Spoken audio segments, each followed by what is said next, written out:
Well, hello everyone. So it's me again. It looks like the last time I was in my laptop online, I ended up not,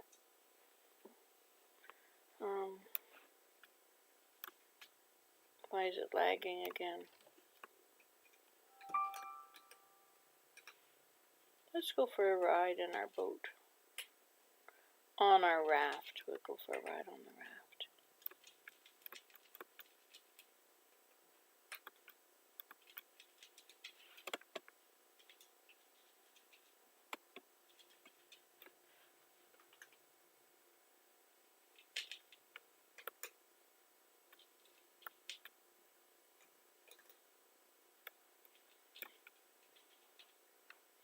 Alright, let's go this way and explore and see what's over here.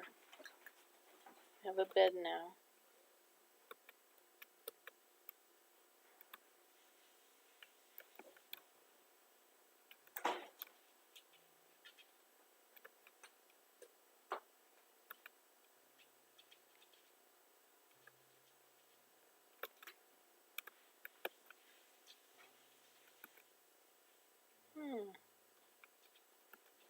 Oh, hello, little birdie. There's melons here.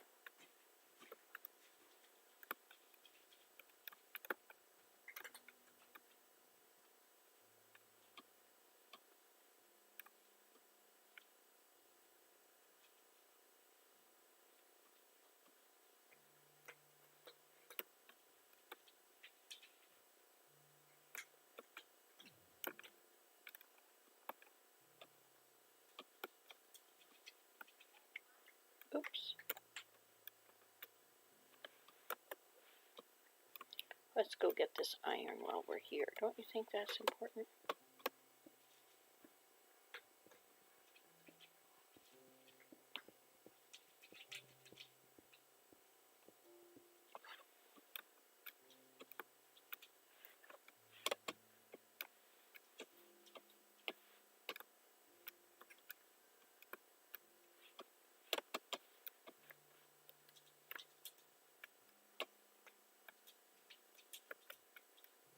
It's a yellow bird. Yellow bird, blue bird on my shoulder, makes me happy. Sunshine in my heart, make me smile.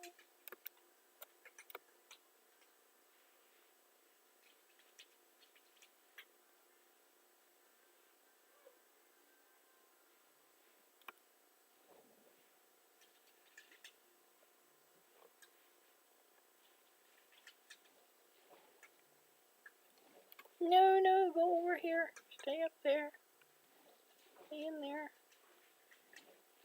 Oh, look where we go. We can't quite go to the top, can we?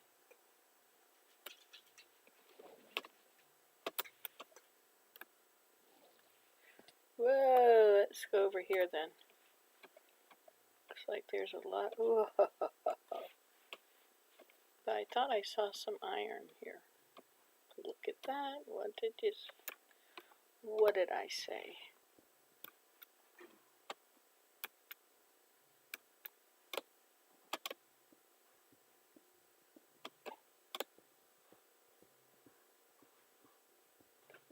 Stop. Don't go down.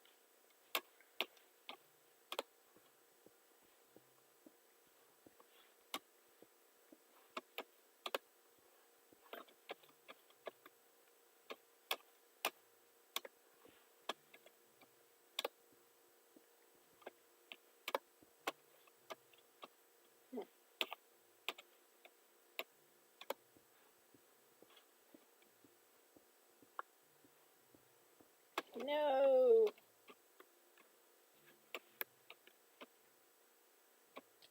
Whoops. Darn, now I'm out here and I have to respawn and go way back there.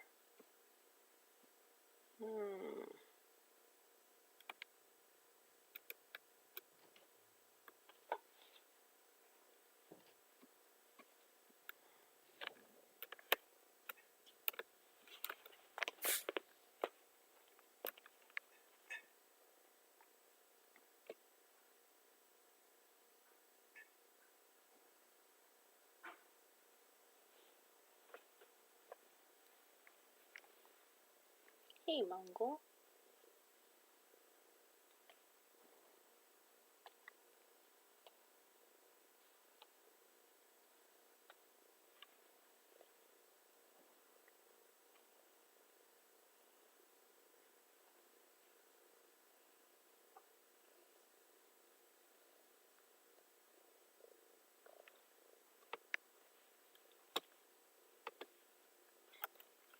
Keep your feet off of my keyboard, kitty cat.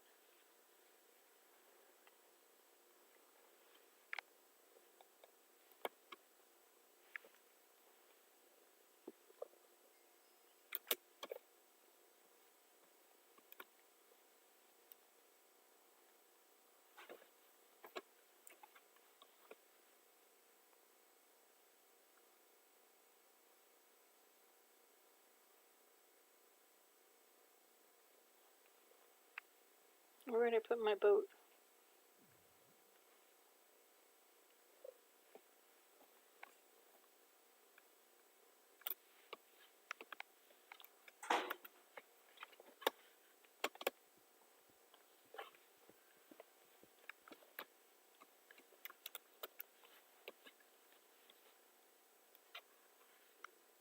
Where did I put my boat?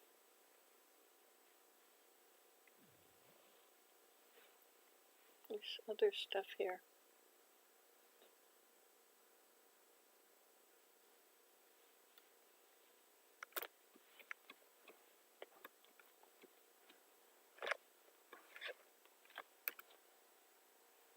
So what do I call it? Let's see.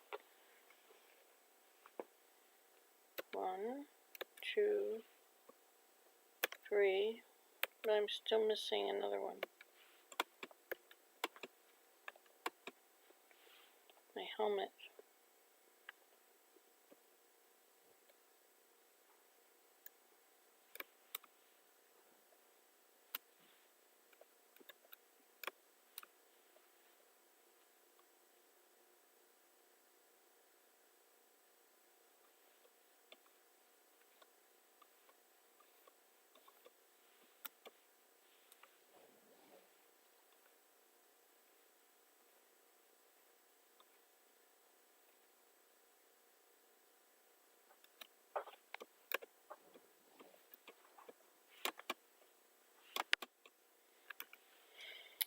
Alright, we have 1 iron, 11 coal.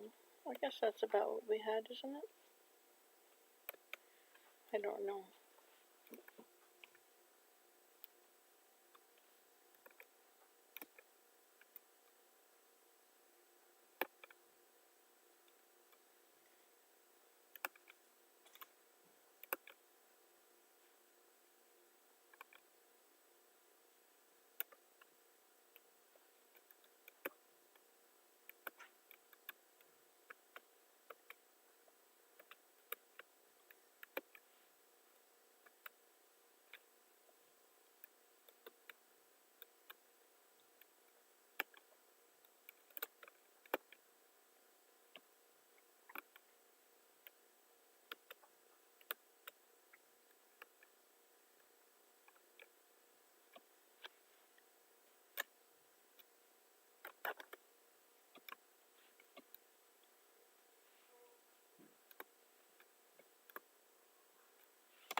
Food and stuff.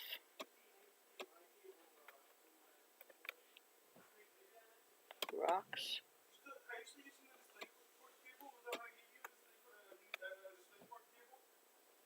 Nature.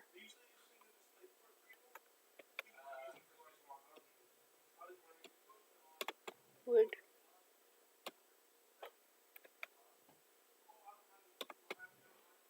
Precious. Iron. Coal. Crafting table can go in the wood box, right? And I guess the food and stuff is where this wool goes. Okay, now I'll click 1. And that'll go on my head. There, now I'm all dressed up again.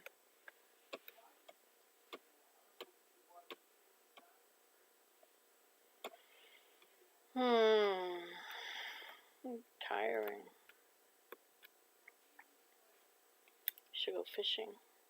Do I have a wherewith to make a fishing rod? Probably not. Would have to have a spider web.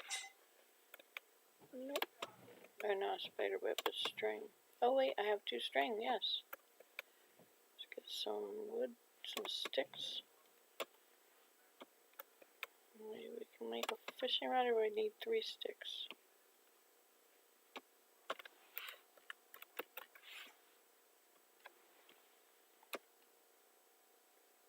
One more stick. I already knew that.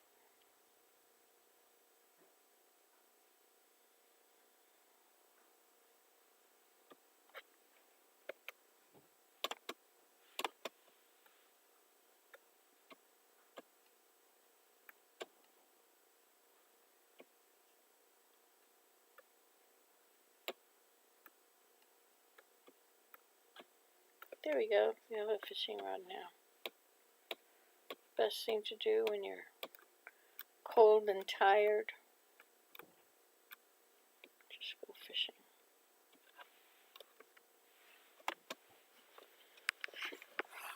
There we go. Turn on the sound.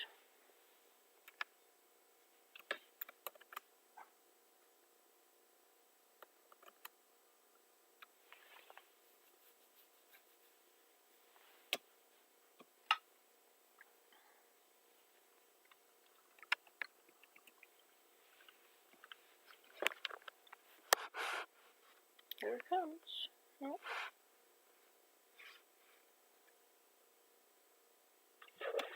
There it is. Fishy business. I don't want that one.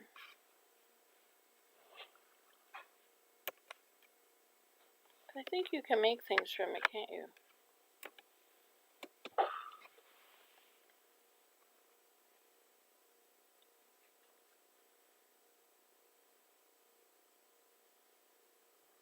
So Ann and I drove up through the woods today. Found a lot of little balsam trees which I need to plant. Need to put them in water. Here it comes. Oh, I got a raw cod.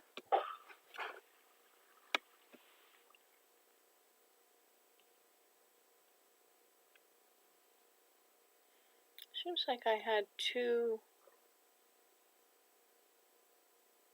sugar canes which I lost.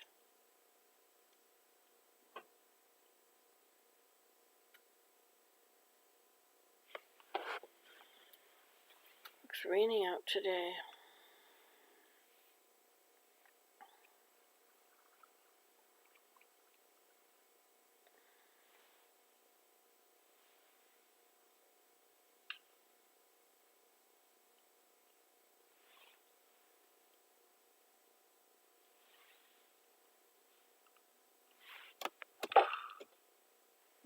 Too soon.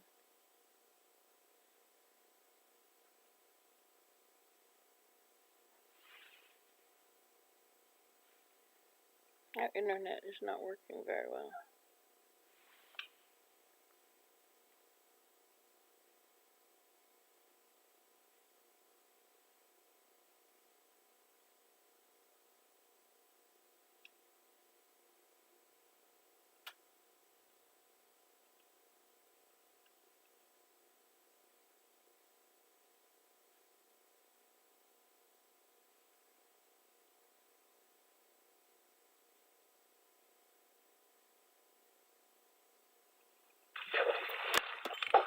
Oh, got a second one.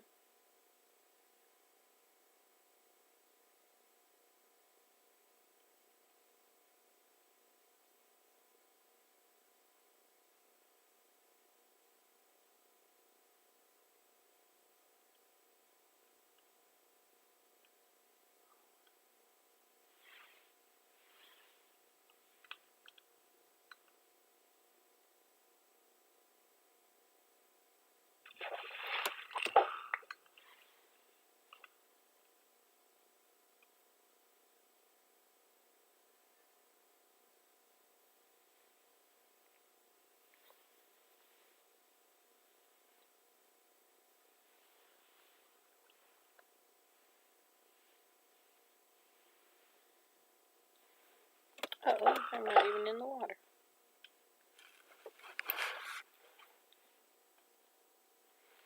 We went grocery shopping. I went to Canadian Tire, got some hooks. We went wandering around looking at the ducks and the lakes and such, and then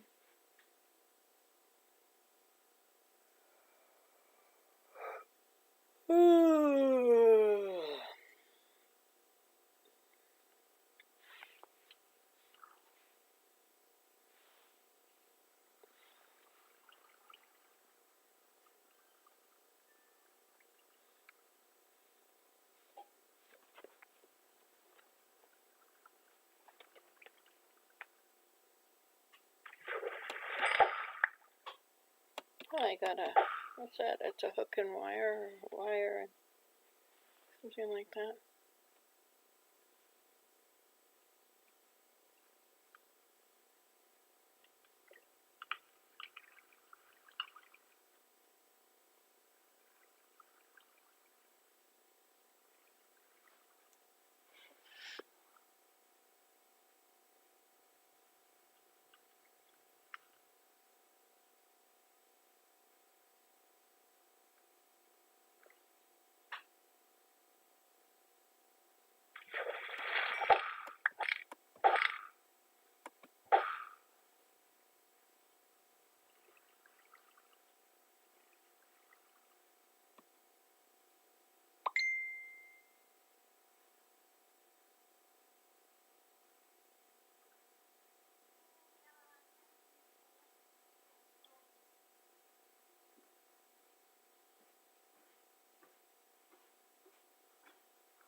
From our garden.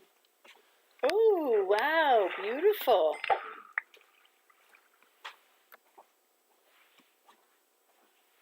Got a leather too.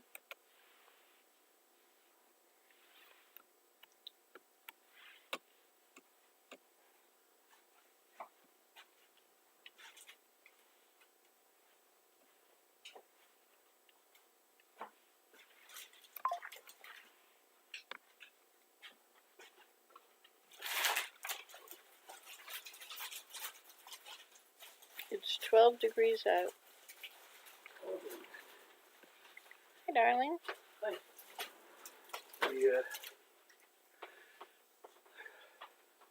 I got most of the sideboards off. We scooped some of the soil back up in the middle, but the rest of the soil on the edge is frozen, so I have to wait a few more days.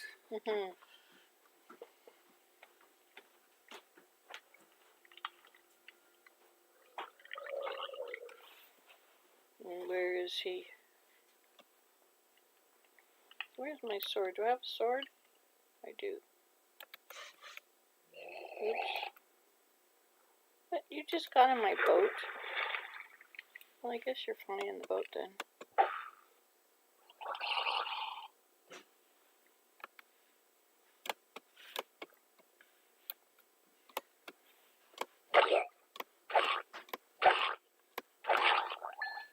There. Get those lovely little green dots.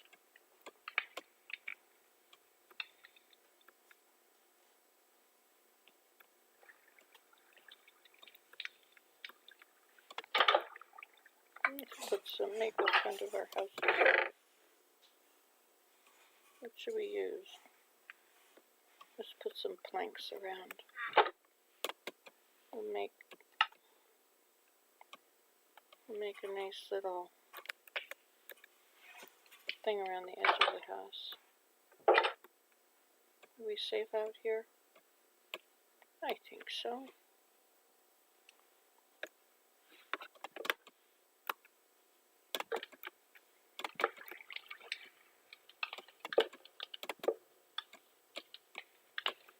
I don't know why I put it right there. Oh, I pushed A instead of the other one. Okay.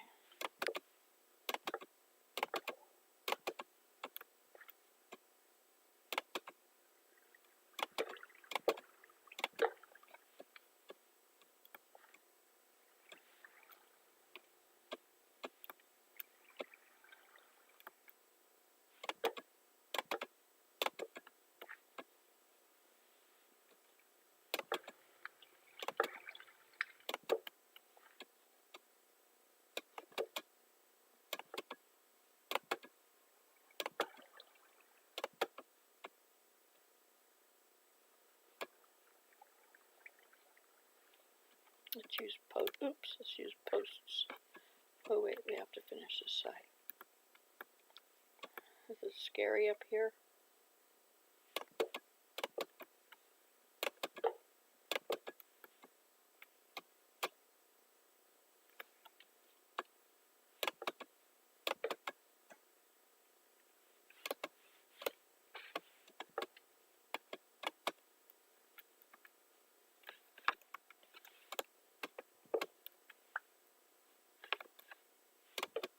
There we go. Let's go and let's put some rock posts. Cobblestone.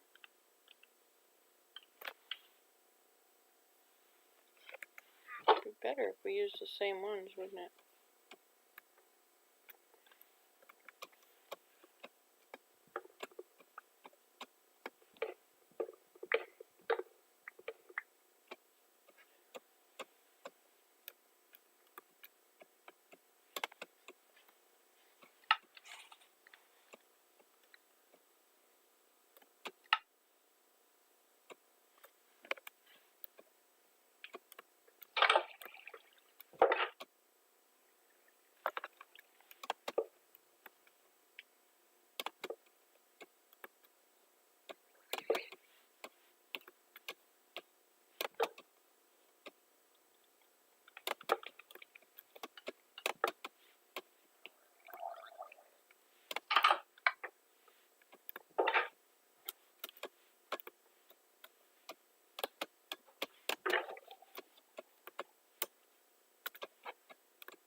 Okay.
Hello.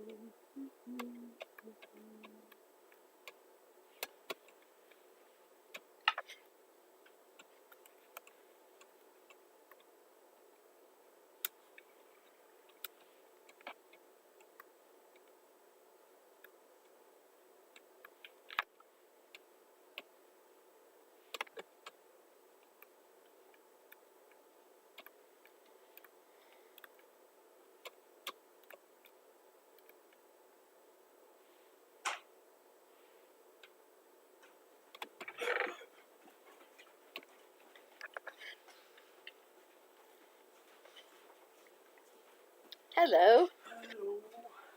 How's it going? Very well. Did Anna tell you about our adventure? We went on an adventure.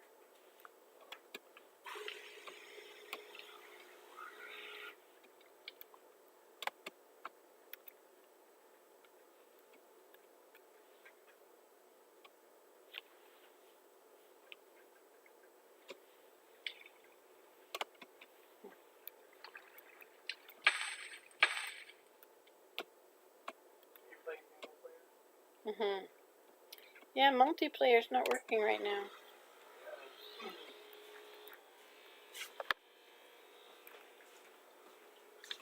You have found that as well, have you?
One jungle log.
replace the windows, right? Oops.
I missed my exercise class today.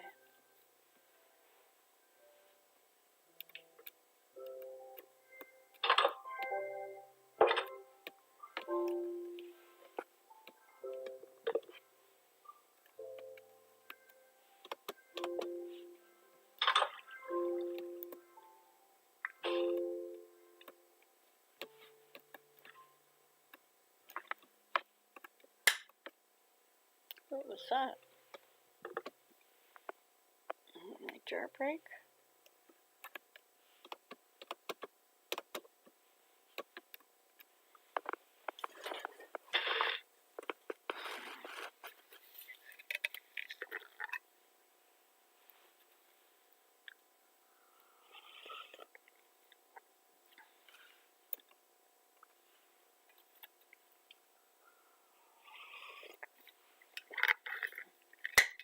Oh, it was the lid. Okay.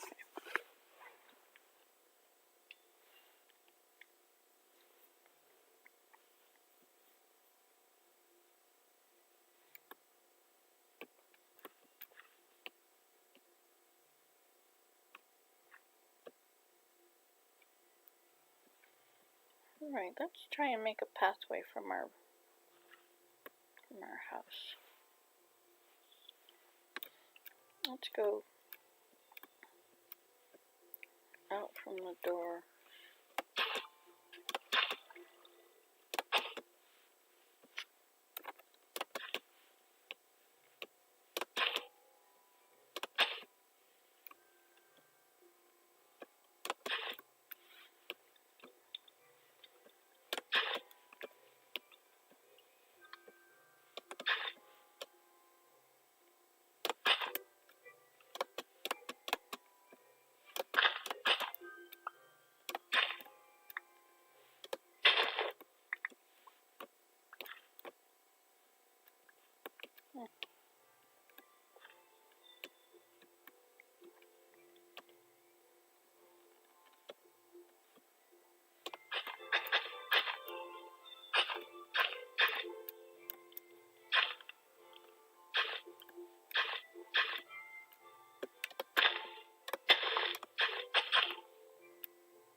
Since yesterday I got lost and ended up on the other side of the island.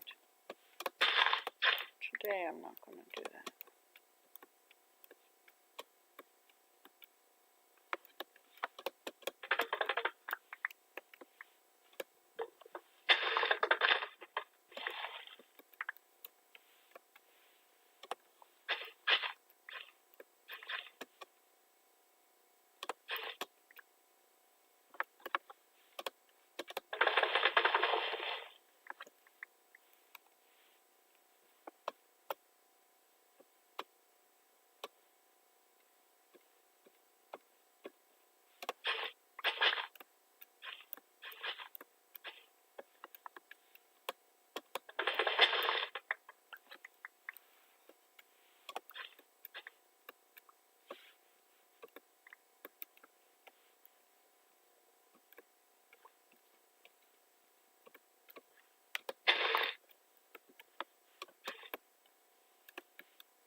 Okie dokie there.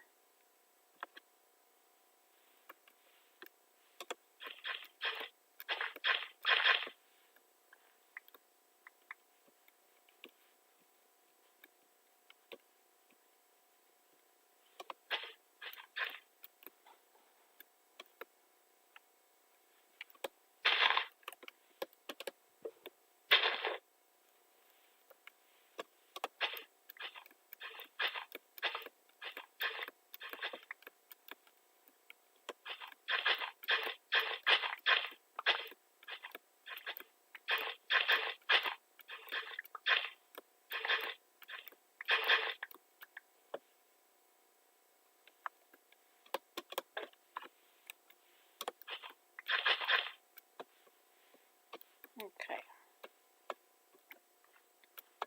So now we have a pathway through the woods. That's important.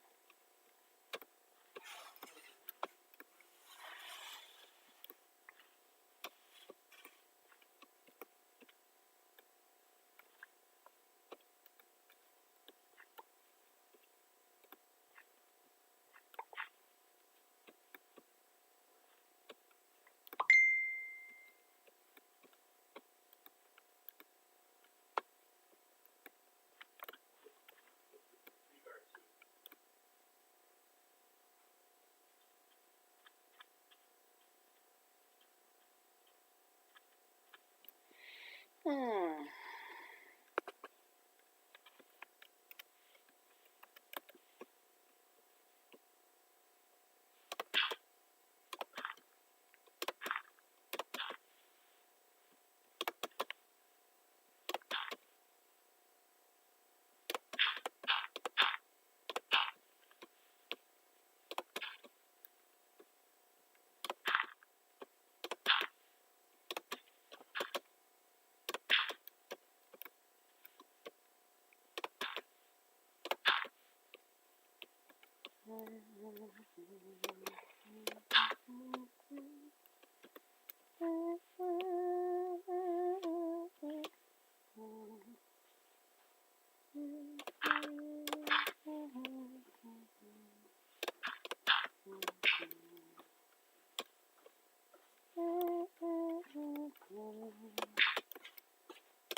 Oh, I got turmeric for you. Did you also get some?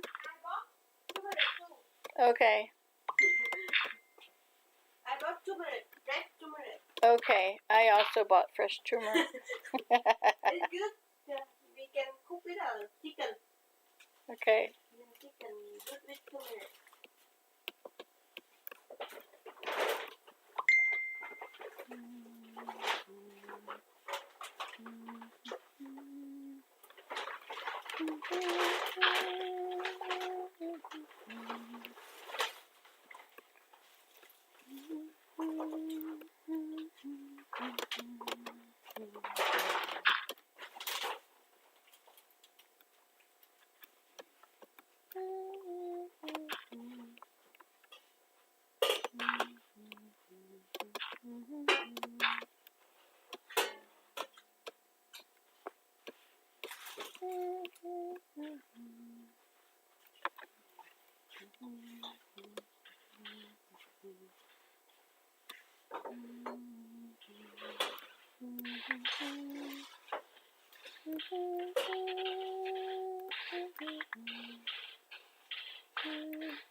Well, looking for something. Have you seen my silvery pouch, mini card holder? No, I have not, darling.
Hmm.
Mấy con mèo.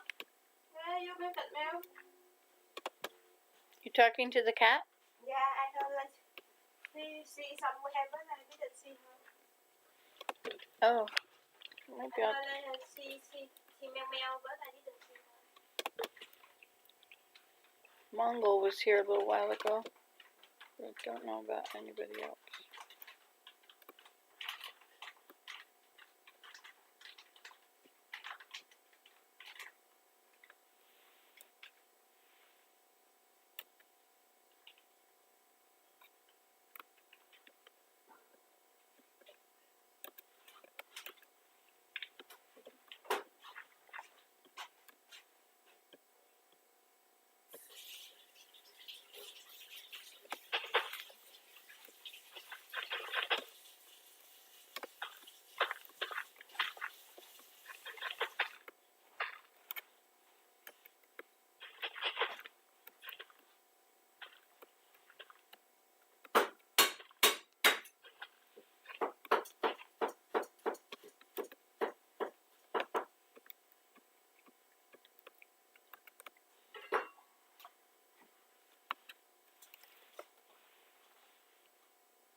Hello? I'm not sure where Dad is at the moment.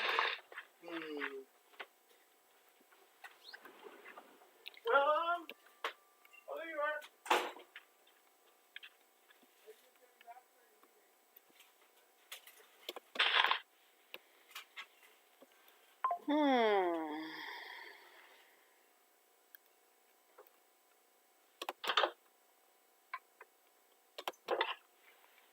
There we go. Plop down, go to sleep.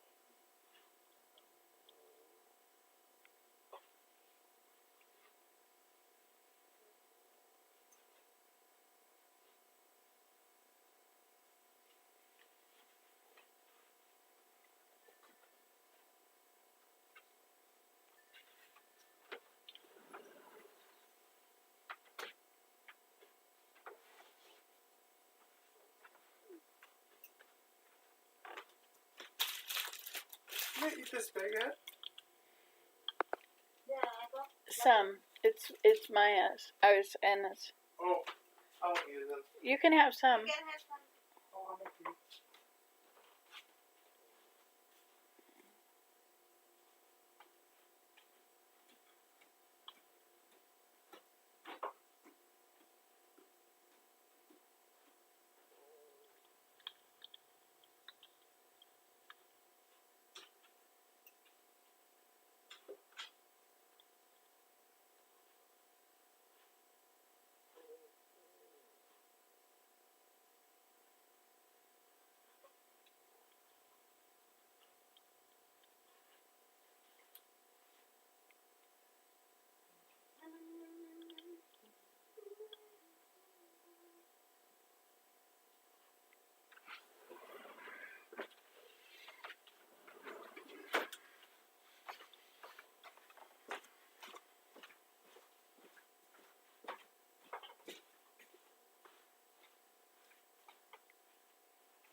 I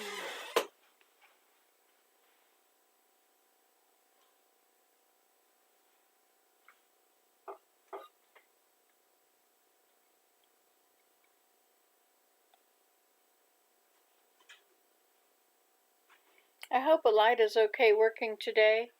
Her leg hurt her so much yesterday. She laid down most day.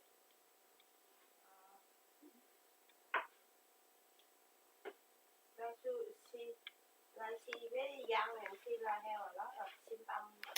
I know. Yeah. MS. Hope it's not MS. Pray it's not MS.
Okay.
Oh.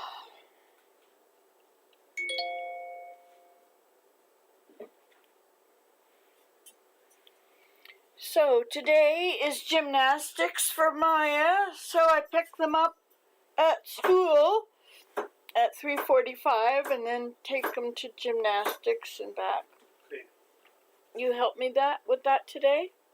3:45 Maya gymnastics. You're going to do it? Yeah, 3:45. I pick them up from school, Okay. and 4:15. If you could come to Elida's house. Okay. I have no. I missed my pouch. Maybe you left it in the car. Maybe you put it in my car when you were moving I things. checked both cars. Remember that? I was really front and back and trunk or something like that.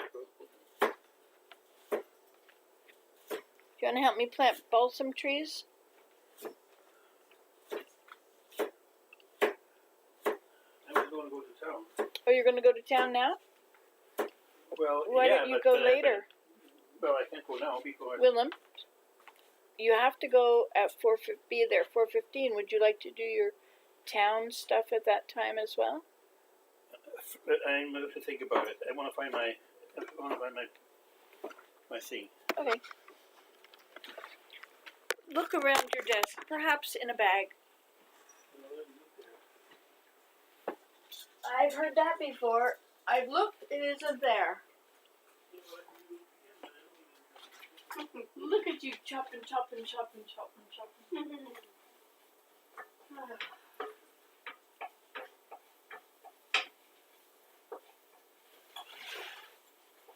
Just checking. Making sure I learn. Okay.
Oh, you found it.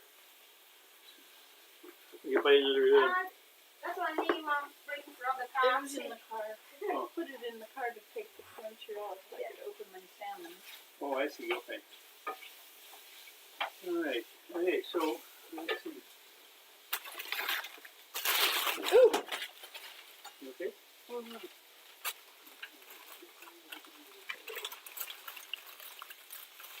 So I'm gonna go plant those.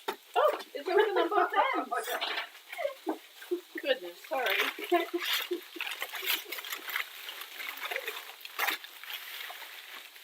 I'm gonna go plant the trees now. I think I'll plant them near the grass hut teepee on the highway. I'll put them in the. I have garden beds all around it. I think I'll put them in the garden beds.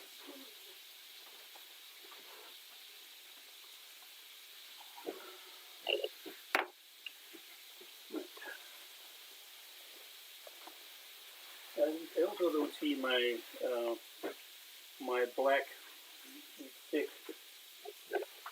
Abrams smoke. Your coat? A black thick shirt. What I sometimes have when it is Black. black and white, separate, whatever you call it. Flat. Oh, the green and white. You have the green one and then a black one. I don't know anything about them. Even hanging up in the bathroom?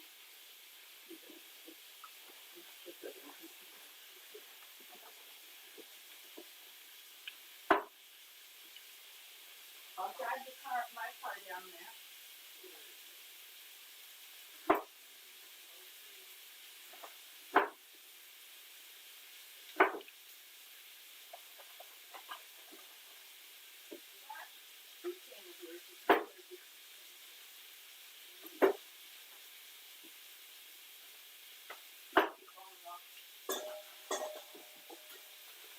But it's okay, don't take it personally, darling. I guess that I everything. I know I have the big.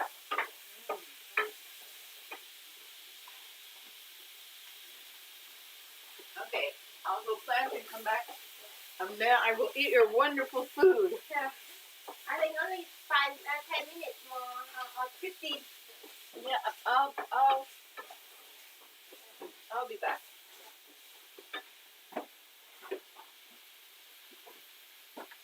And while I'm away, all right home,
Did you buy this before? It was in the car. It's food. I think Mom bought it, but it's pretty simple, right? Is it right here? Yeah, yeah, I think it's there. Looks good there.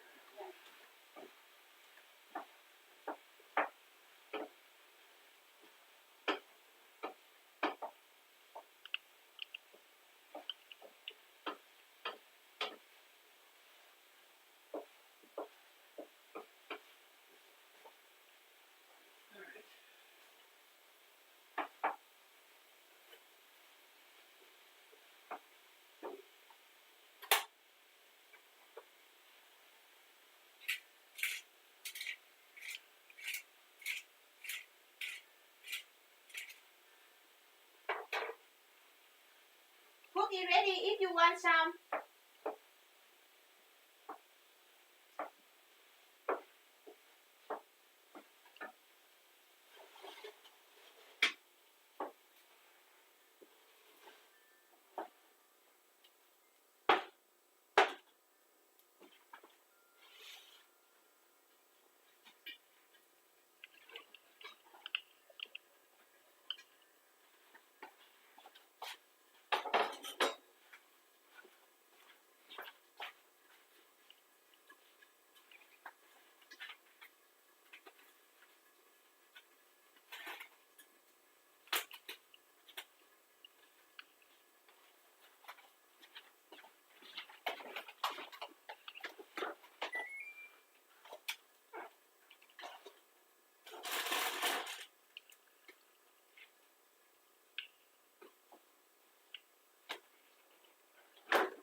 Food is ready if you want to have some before going. Oh, okay. Yeah. Thank you. Yeah, I might have some in a minute.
them?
Given the current lay of the land, I don't think what we're watching here is surprising. And now we're in a situation where the landlord is essentially overcharging for the market of this space. Businesses are closed because they're not able to operate and make any money. Therefore, the person renting it isn't able to pay their rent on time. The whole thing's a disaster. They're going to have to cancel the lease. That's what every business does when they can't make the rent. They say, we're going to cancel, we're going to pull out, we're going to shut down. But crime's made it difficult for this place to turn a profit. So, the transit system is suing. The lawsuit filed in federal court last month says the agency will face irreparable injury if Westfield abandons the Fulton Center, saying that hurts the MTA, retail operators, and the public. The lawsuit includes letters. So, yes, a city with businesses shutting down, that does hurt the general public. But you know what else hurts the city? Crime. And I'm not trying to defend the billion-dollar mega corporation Westfield that operates this place. Yes, they're filthy rich. But like any business, they got into a situation expecting a premises that was fully complete on day one, that would be safe and free from crime so that they could rent out the other spaces for a set amount of money, which isn't happening.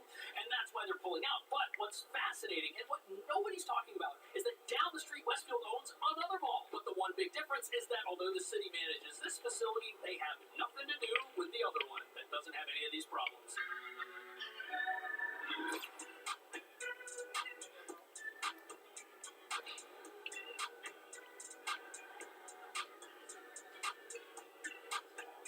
Westfield also operates the mall inside the Oculus, which is another transit hub. The MTA also tells us in the wake of 9/11, Fulton Center was the centerpiece of redevelopment in Lower Manhattan. So, interesting thing about the Oculus, it's also a shopping center, and it connects to the same trains that go to the Fulton Center. And because they're connected, it's very strange that this place looks totally different from that place, especially when you consider that the same tenant is renting out this place as well. But before we uncover why these two places have very different futures ahead of them, it's important to understand that although the MTA says the Fulton Center is a piece of New York City's 9/11 redevelopment history, this place is the exact same thing to a much greater extent. Just look at the interior. It's incredible. And the outside of it kind of looks like a skeleton for some reason. And the Oculus is actually across the street from the 9/11 memorial. That's where all of these people are heading. We're right next to the Freedom Tower, and this building also serves as a transit hub for traffic from New Jersey. And here's where things get interesting. The designer of this facility is actually the Westfield, who is also the mall tenant. And not only did they have a hand in designing the mall portion of this facility, they were renting the prior facility since back in 1975, which means this place was specifically designed to make money. And it also includes some design choices that make it basically impossible for crime to occur here like it does down the street, even though it's connected to the exact same subway station.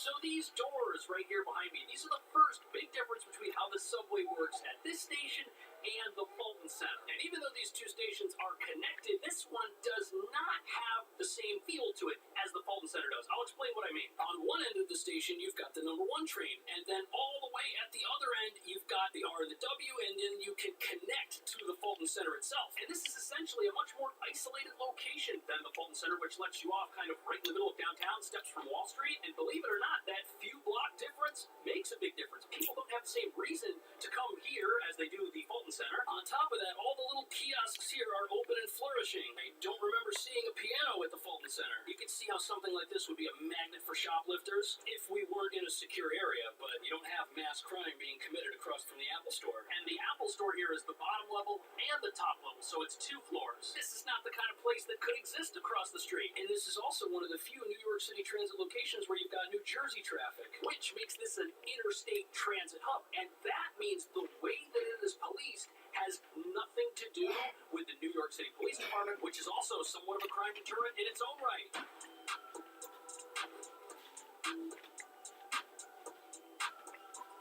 Hi, Dan. Hello.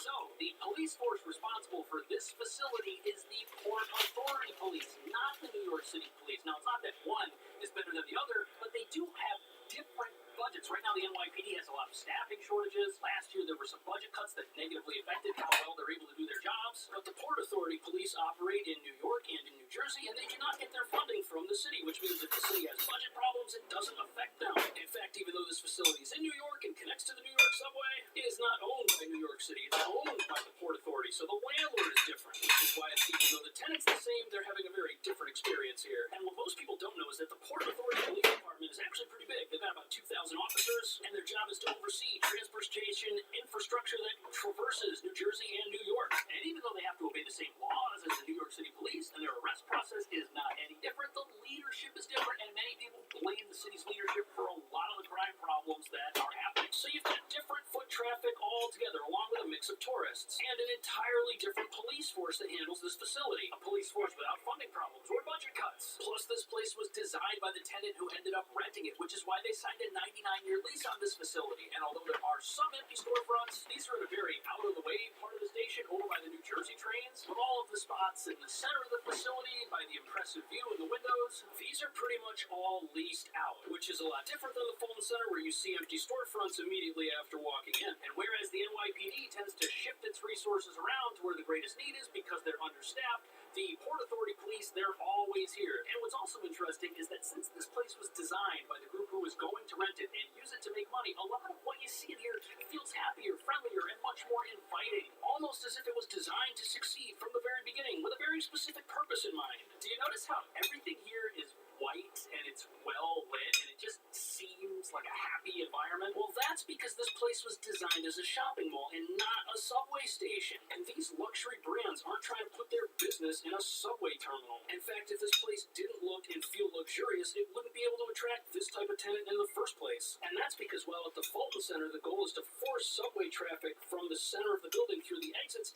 here subway traffic is relegated to the sides of the facility, and you have to go out of your way to get to the subway if you're already inside here. So at one place, the subway is in the way and part of the problem, but here it's out of sight, out of mind, and those big glass doors they have dividing the mall from the subway, even though they're never closed, they have a lot to do with why it feels so separate. And this also has a major effect on crime. If that's where your escape is, how are you going to shoplift from a store at the opposite end of this place? Look, you've got the up escalator and the set of stairs, but you don't have 10 escalators all right next to each other like you do at the Fulton Center. You just have this one way up, one way down, and that's because malls are designed to trap you inside so you spend as much money as possible. At the Fulton Center, they want to move you from where you get off the train to the street as quickly as possible. The design accomplishes that, but it's not well suited to leasing out, having luxury brands inside. And if you want to get up here to where the street is, and you're down here where the walkway is inside the store, you're going to have to go all the way around and find an exit. And look at this exit. No escalators, just a set of nice looking marble steps. And then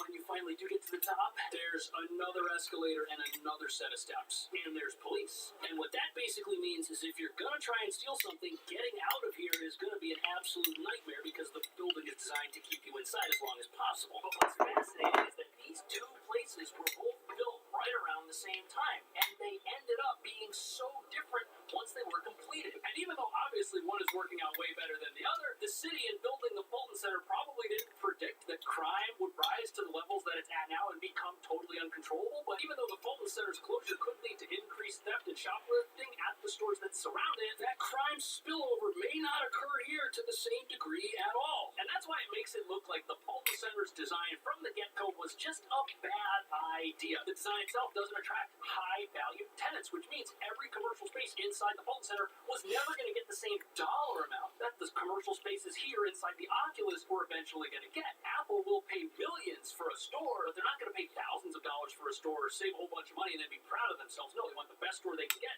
and that store is here, not over there. And when the Fulton Center was designed, it wasn't made by the developer who was then going to turn around and lease the place out. No, they hired an architect to make something that looked impressive. And it does look impressive. I'm not hating on the design. It's very beautiful, but it's not really functioning as an income-producing asset for the city. It's just a transit hub. And if the city is broke and they want to make transit hubs, maybe they shouldn't make them look like art pieces for billions of dollars that then can't be rented out to future tenants. And what we essentially wind up with at the Fulton Center is a facility that costs a ton of money to maintain and doesn't earn that same amount of money back, making its existence unsustainable. And if you look at most subway terminals, they are just a hole in the ground that leads to the train. We're not exactly talking about luxury real estate down here, which almost makes it look like the city had zero business building a luxury real estate asset. And that's what the Fulton Center is, but the city's running it the same way they run their other property, which looks like this and is covered with peeling paint. Just look at the tile in here. Man, the subway is in rough shape. And that's why it looks like the Fulton Center was doomed from the very beginning when it was decided that it was going to be built as something other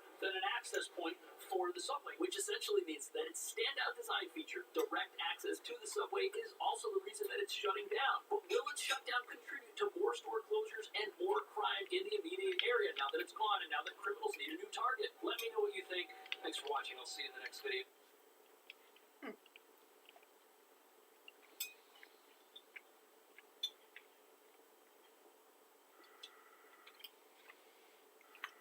Good evening from New York. I'm Chris Hayes. Donald Trump is desperate for cash, and while it might look like he just pulled a rabbit out of a hat with today's debut of his media company on the stock exchange, the full story is complicated and way more trouble. We're going to dig into all of that. But first, remember, Trump has been hawking anything with his name on it, of course, for his entire life. That's his shtick. Recently, as he's being squeezed by astronomical legal bills, running a campaign getting outraised by the other side, the selling has gone into overdrive. Trump's latest branded merchandise includes the Victory 47 cologne by President Trump, described as, quote, the signature scent of strength and success encased in a luxurious gold bottle.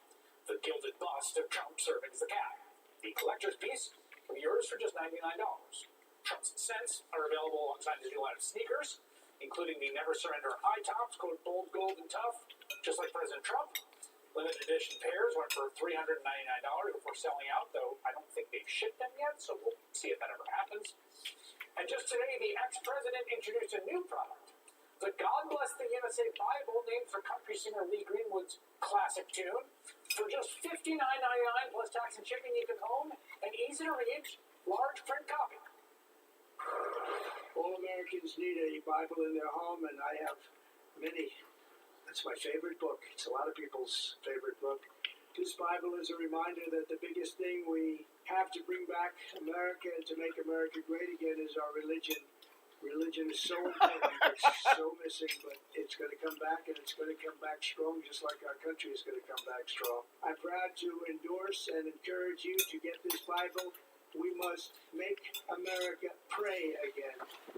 Okay, really stuck the landing there. Now, you may be wondering what makes this Bible so special. Well, as the website makes sure to note, in the frequently asked questions section, it is the only Bible officially endorsed by President Trump.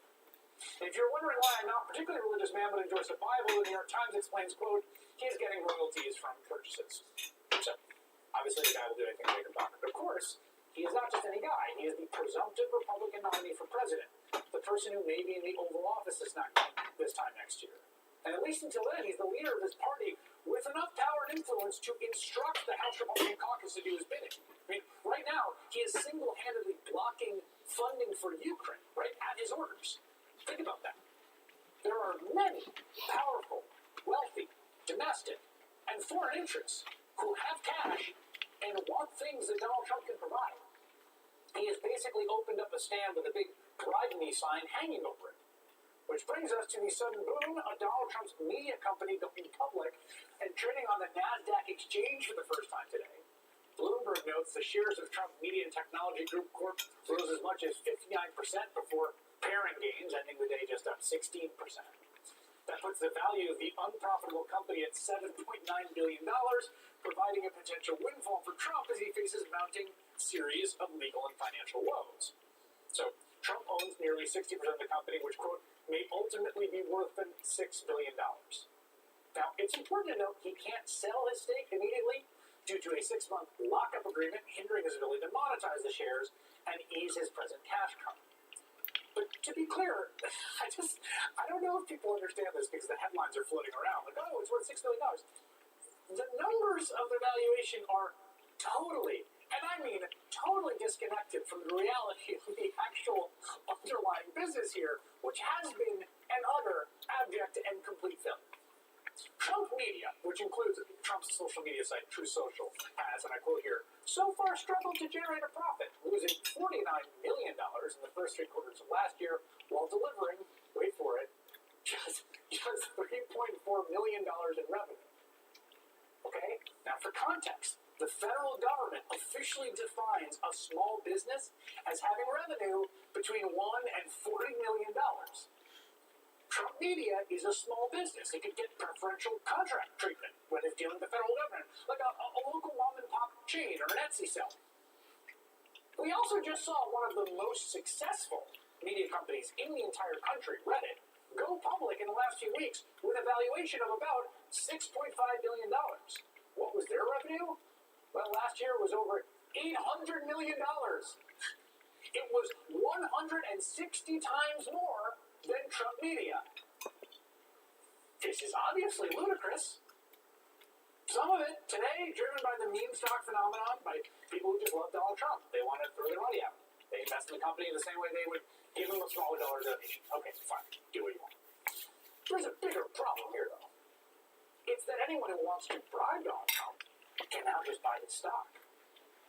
Talk about open for business. We've already seen a version of this play out, or at least something that could plausibly look like how the version might work, between Trump and billionaire Republican donor Jeff Yaz, who's a top American shareholder in TikTok. Remember, early this month, Yaz goes to Mar-a-Lago, meets with Trump at his home in Mar-a-Lago, right?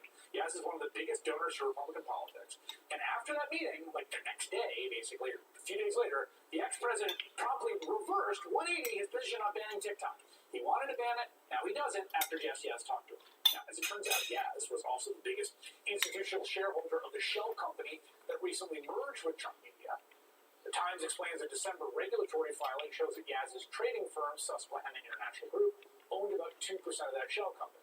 Now, it's unclear if Susquehanna still owns those shares, and the company said in a statement that it, quote, is a market maker and has zero economic interest in Trump Media, which I believe. They plays on both sides. They can sell whoever, okay? But just take a second and think about the possibilities here for someone that has an interest that isn't just plain market maker. All the people there who want stuff from Donald Trump, from desperately cash-strapped Donald Trump, who's got the clock ticking on the lockup agreement on these stocks. People that want tax cuts and government contracts and favorable treatment in foreign relations. This was already a nightmare the first time Trump ran for president back in 2016. Now he is more desperate, with more people of interest before him. So right now, Donald Trump, the possible next president, is up for sale to the highest bidder. Today, the Supreme Court of the United States of America heard oral arguments in the case to ban the drug mifepristone, which blocks the hormone progesterone. And for decades, it's been one of the safest and most commonly used abortion pills. Medication abortions make up the majority of all abortions in America. Banning mifepristone would be a disaster for vital health care in this country, coast to coast, red states included.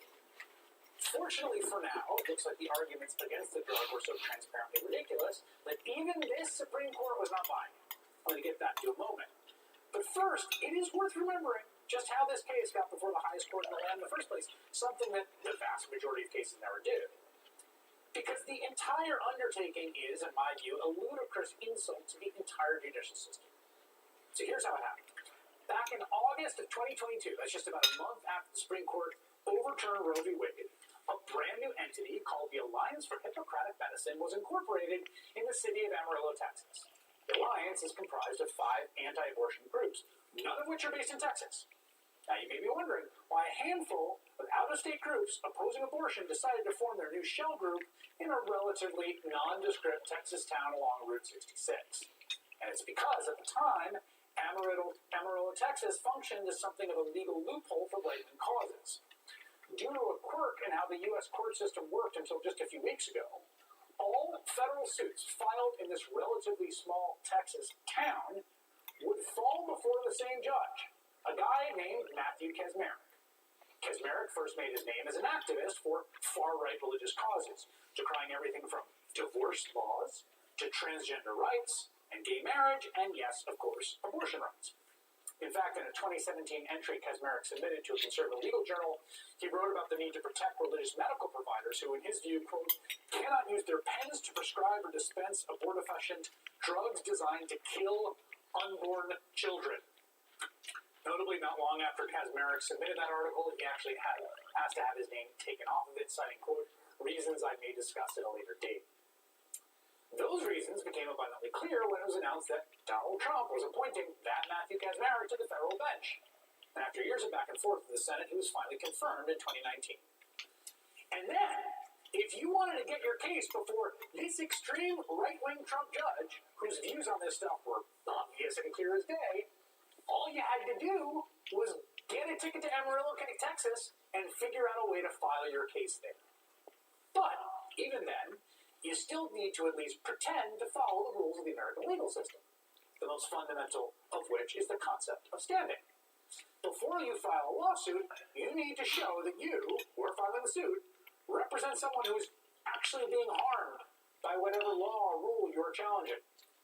Here's where things got a little tricky for that group, the Alliance for Hippocratic Medicine. They wanted to ban mifepristone as an ideological project, but the drug has been used safely for 20 years. And it wasn't like it was people who'd been harmed by the drug that were suing. No one was actually harmed by it, so they got a little creative with their legal reasoning. And here's what they came up with. The abortion pill can sometimes give doctors the SADS. No, seriously, they argued, in part, quote, when they're patients of chemical abortions, doctors lose the opportunity to provide professional services and care for the women and child through pregnancy, which causes harms to providers who no longer can care for their patients and bring about a successful delivery of new life. This would be like saying oncologists were being harmed by smoking cessation efforts because they like doing oncology on people with lung cancer, and if there's less people with lung cancer, then they're deprived of the joy of helping people. They're arguing that providing abortion pills harms the doctors because they don't get to deliver more cute babies, and that makes them sad. This is the argument.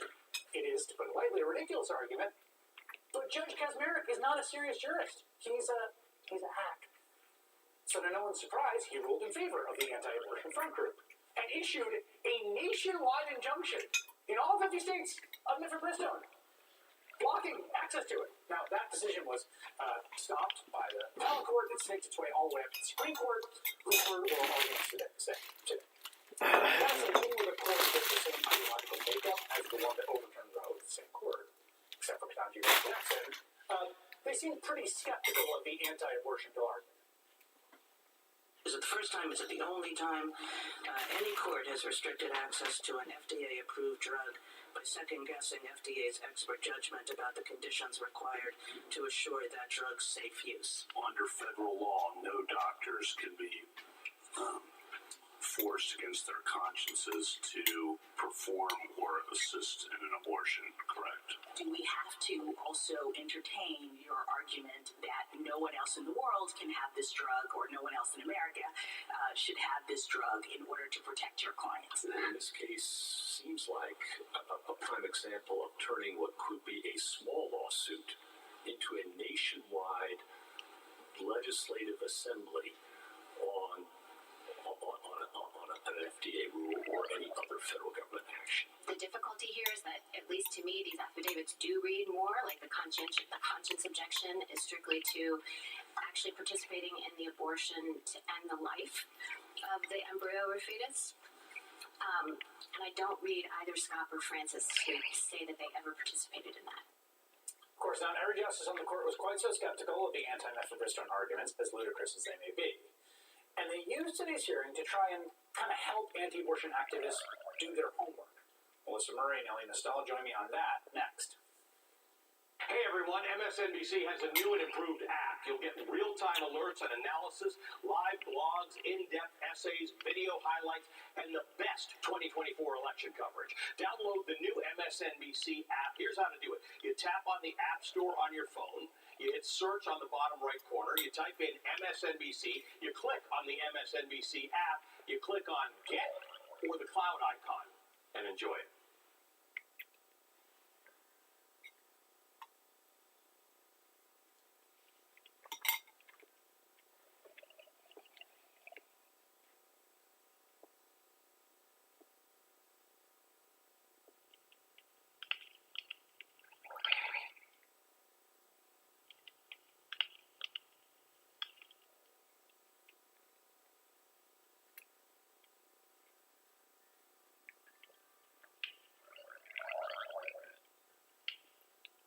Hi guys, it seems everyone behind me here is waiting for the next update.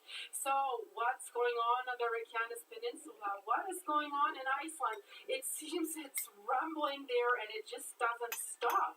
So what is going on? Will we see another eruption happening in Iceland very, very soon? And I'm not talking about the Sutnuka crater series. I'm not talking about the one that still keeps going. No. there has been something else. So I'll go inside and then let's really talk about this, guys. So guys, I want to talk to you about an earthquake that has happened yesterday in Iceland. 3.5 magnitude at a caldera lake, Lake Askja.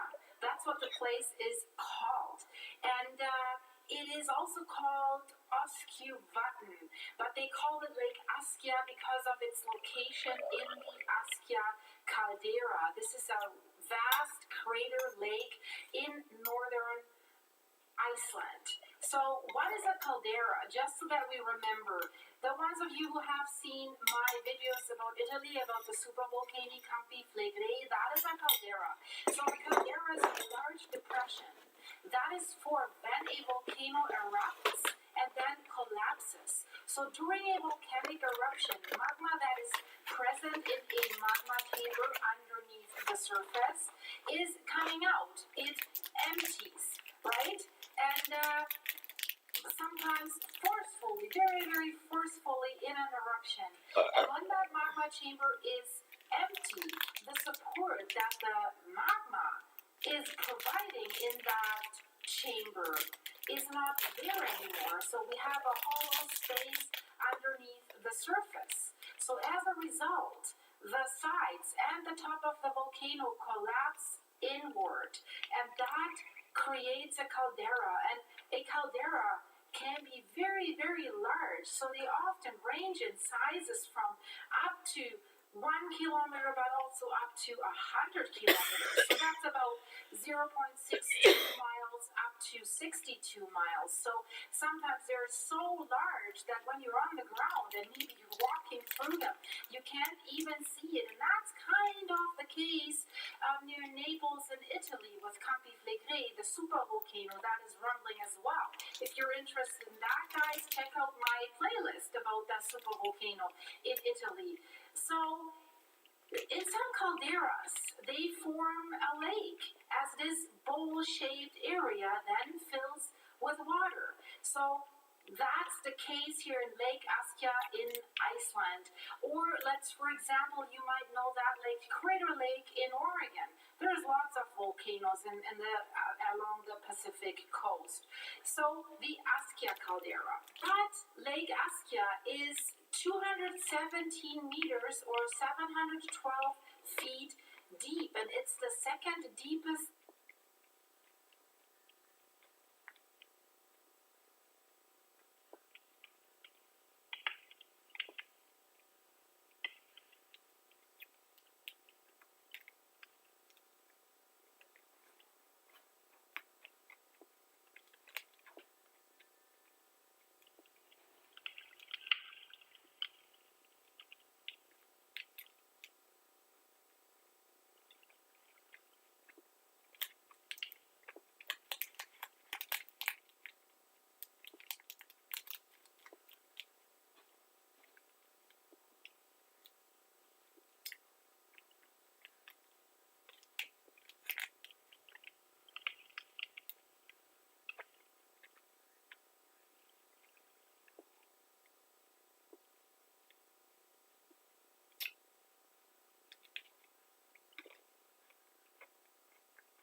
Hi guys, it seems everyone behind me here is waiting for the next update. So what?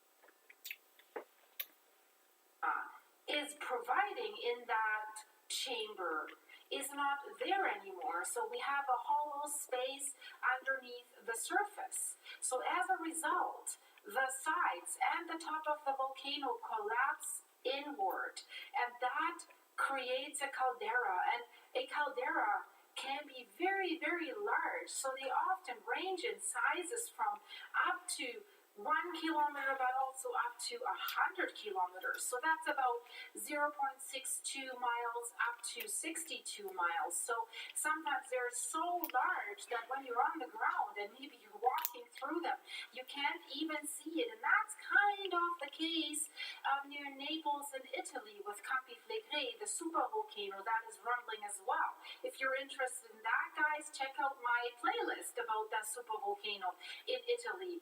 So in some calderas, they form a lake as this bowl-shaped area then fills with water. So that's the case here in Lake Askja in Iceland.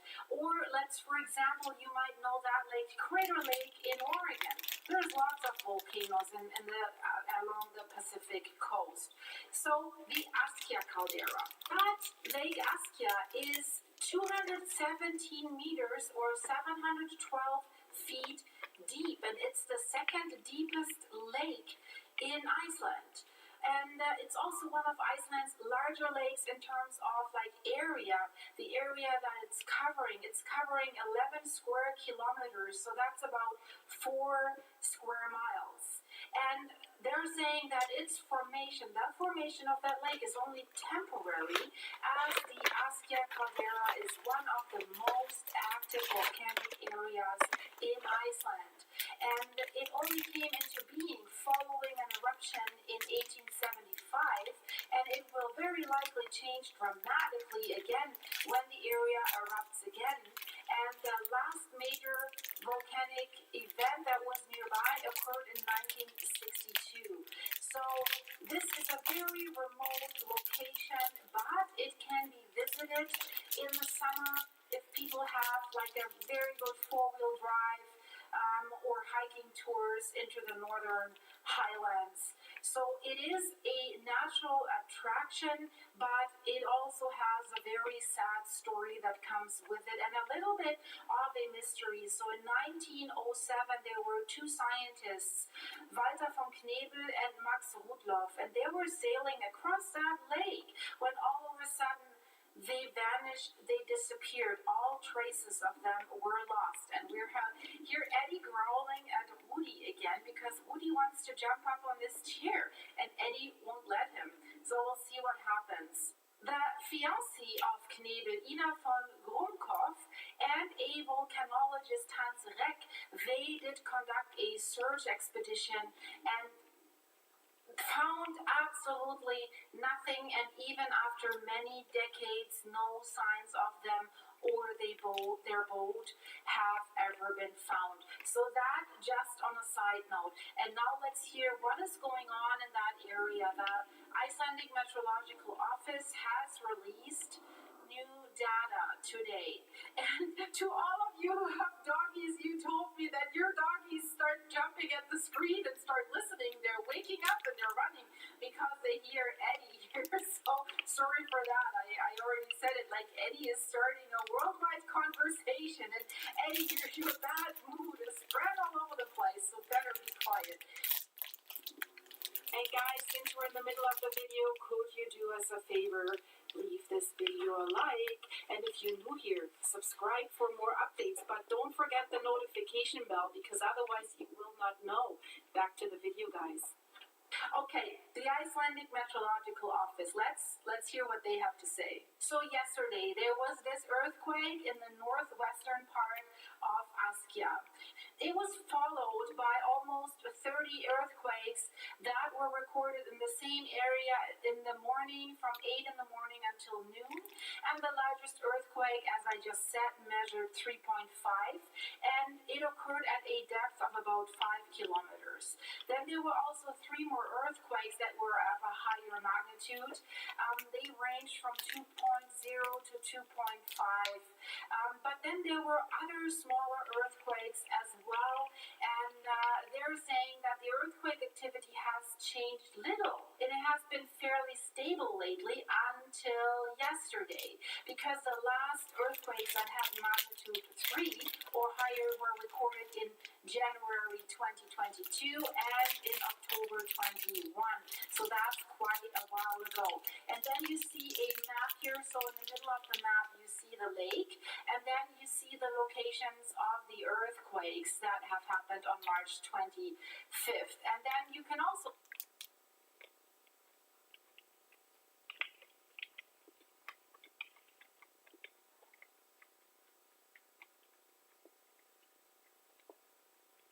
say hi. So a land rise, the same kind of land rise maybe that we're seeing underneath the Schwarzenegger area, where a magma chamber is filling up from a magma reservoir that's lying deeper down there. So they said that the deformation in Lake Askia has been going on continuously for about 2 years, since the end of summer of 2021, and now he's falling asleep. So there was a continuous land rise. So that land rise in Askia has been going on quite continuously for about 2 years, since the end of summer 2021. About last fall, its speed slowed down significantly. Measurements since the end of last year, however, show that the speed of the deformation has then increased again, although it's a little lower than it was before the fall of 2023.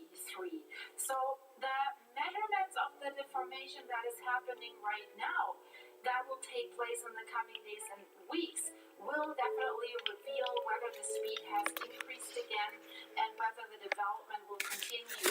And start to closely monitor that area, because we know similarities, right? We know what is happening if land rises, and then that magma chamber, at one point it will reach the point of maximum elasticity, and then it'll send the magma on its way to cause an intrusion or an eruption. We still have the eruption going at the Sudnuka crater series. The lava is still flowing. It's not dying down yet. It's still active. So if you look at these curves here, so that graph here shows the GPS measuring data from the station that's called Tana, and it's located on the northern edge of Askia.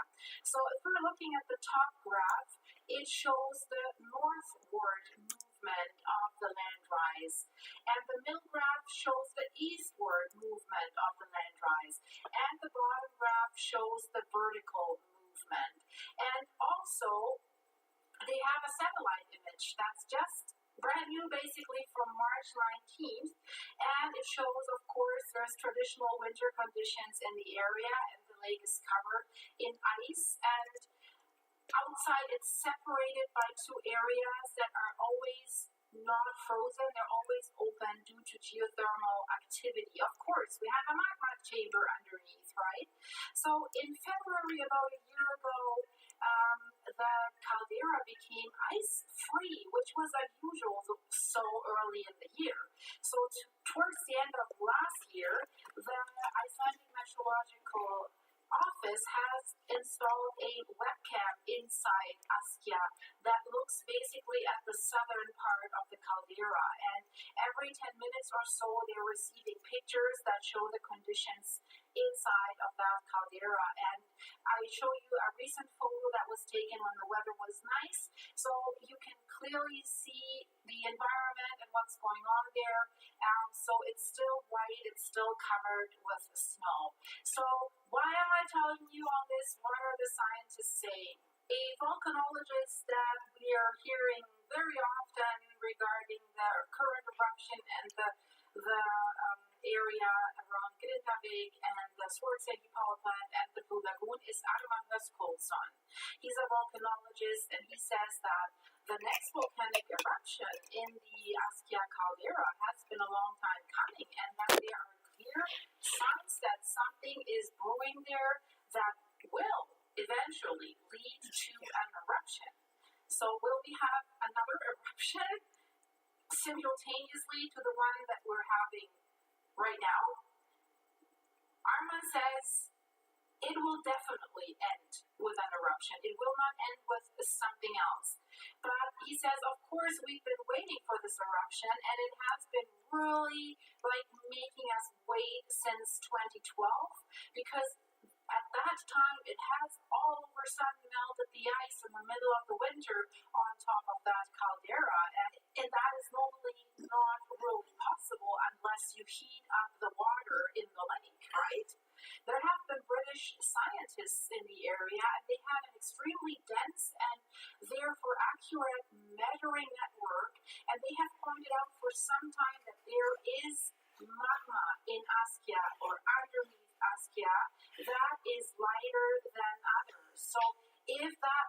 starts to move, there will be an explosive eruption in the area, and especially since there's a top on that caldera lake, and there's a lake, right?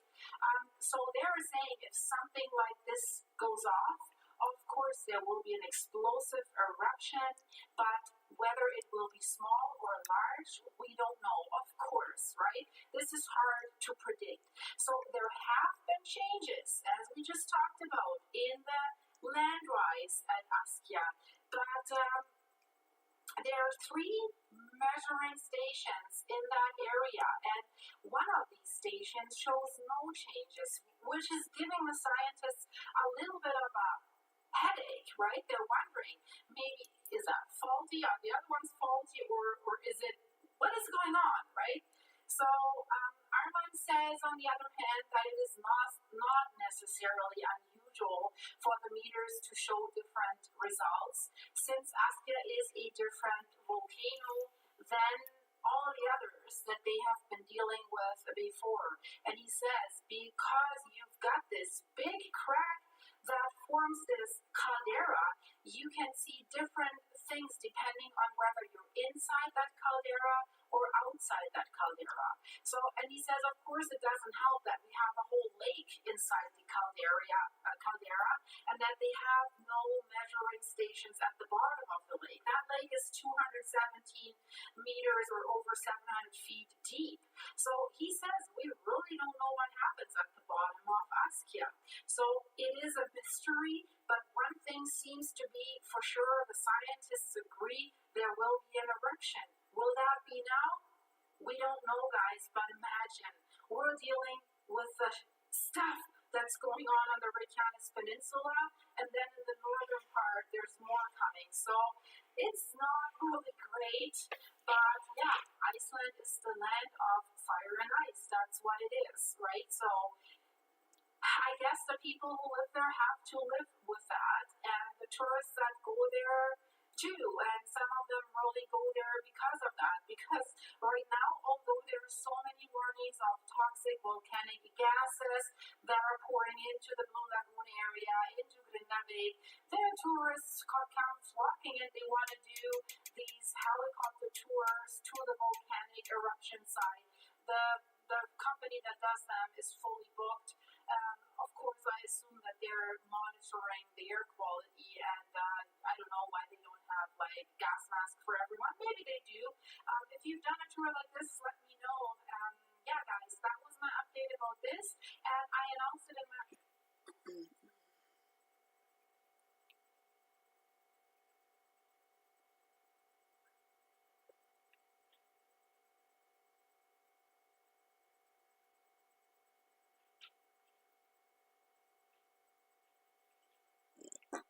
We all know that Judge Eileen Cannon, whether through incompetence or just very clear bias, has basically given Donald Trump everything that he could have wanted with the ongoing documents case. That, of course, is just kind of delayed. We don't even know when it's going to happen at this point. But Cannon has made sure that Donald Trump is protected every step of the way. And according to a new report, part of that reason, at least part of the reason for some of the delays, may be due to the fact that Cannon is having trouble keeping her staffers, specifically her law clerks. Between October 2023 and December 2023, she had 2 law clerks quit. That is exceedingly rare. To lose even one law clerk, who, by the way, only served 1-year terms, to lose one is rare.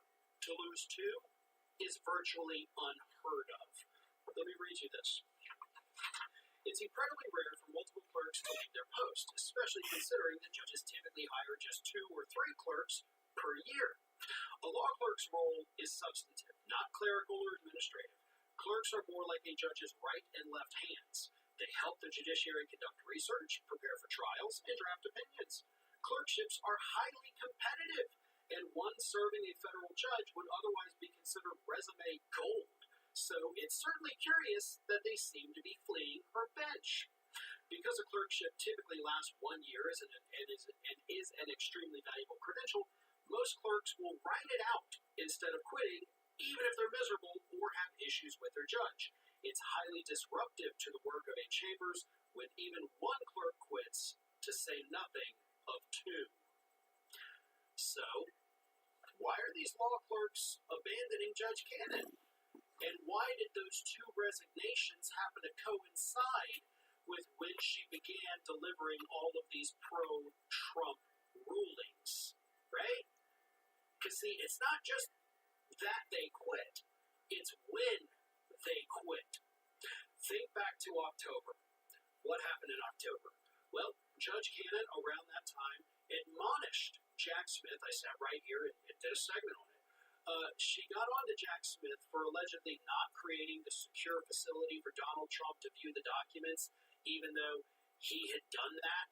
He just didn't do it the way that Trump's lawyers wanted. He actually did it the way Cannon told him to do it. And then she got mad at him because Trump's lawyers were mad at him. That was in October. And then a law clerk said, you know what? I'm going to go. Then again, later in December, what did she say? She started saying, you know what? Maybe we're not going to do this trial in May as I had scheduled. Maybe we're going to push it back. Maybe we're going to, delay it indefinitely. Who knows? And another law clerk at that point was like, you know what? I'm out. That doesn't seem a little fishy to you?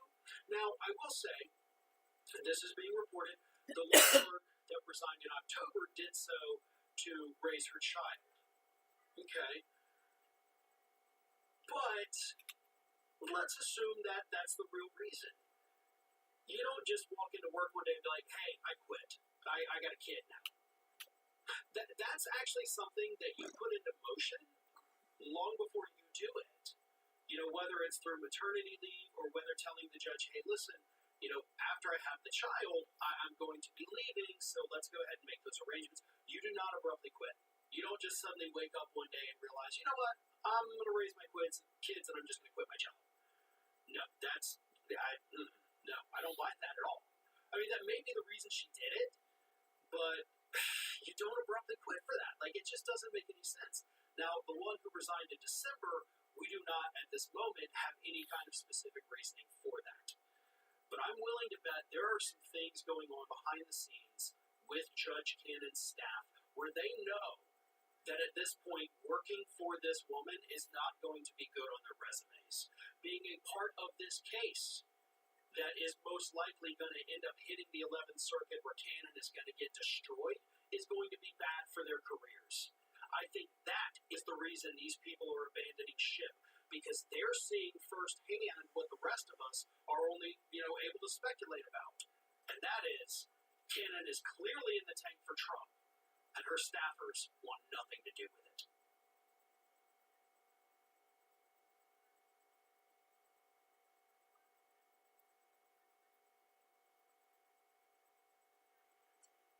I really want to get in this gag order, with the New York Supreme Court judge who opposes this limited gag order on Donald Trump because of the history of Donald Trump, disrespecting the court.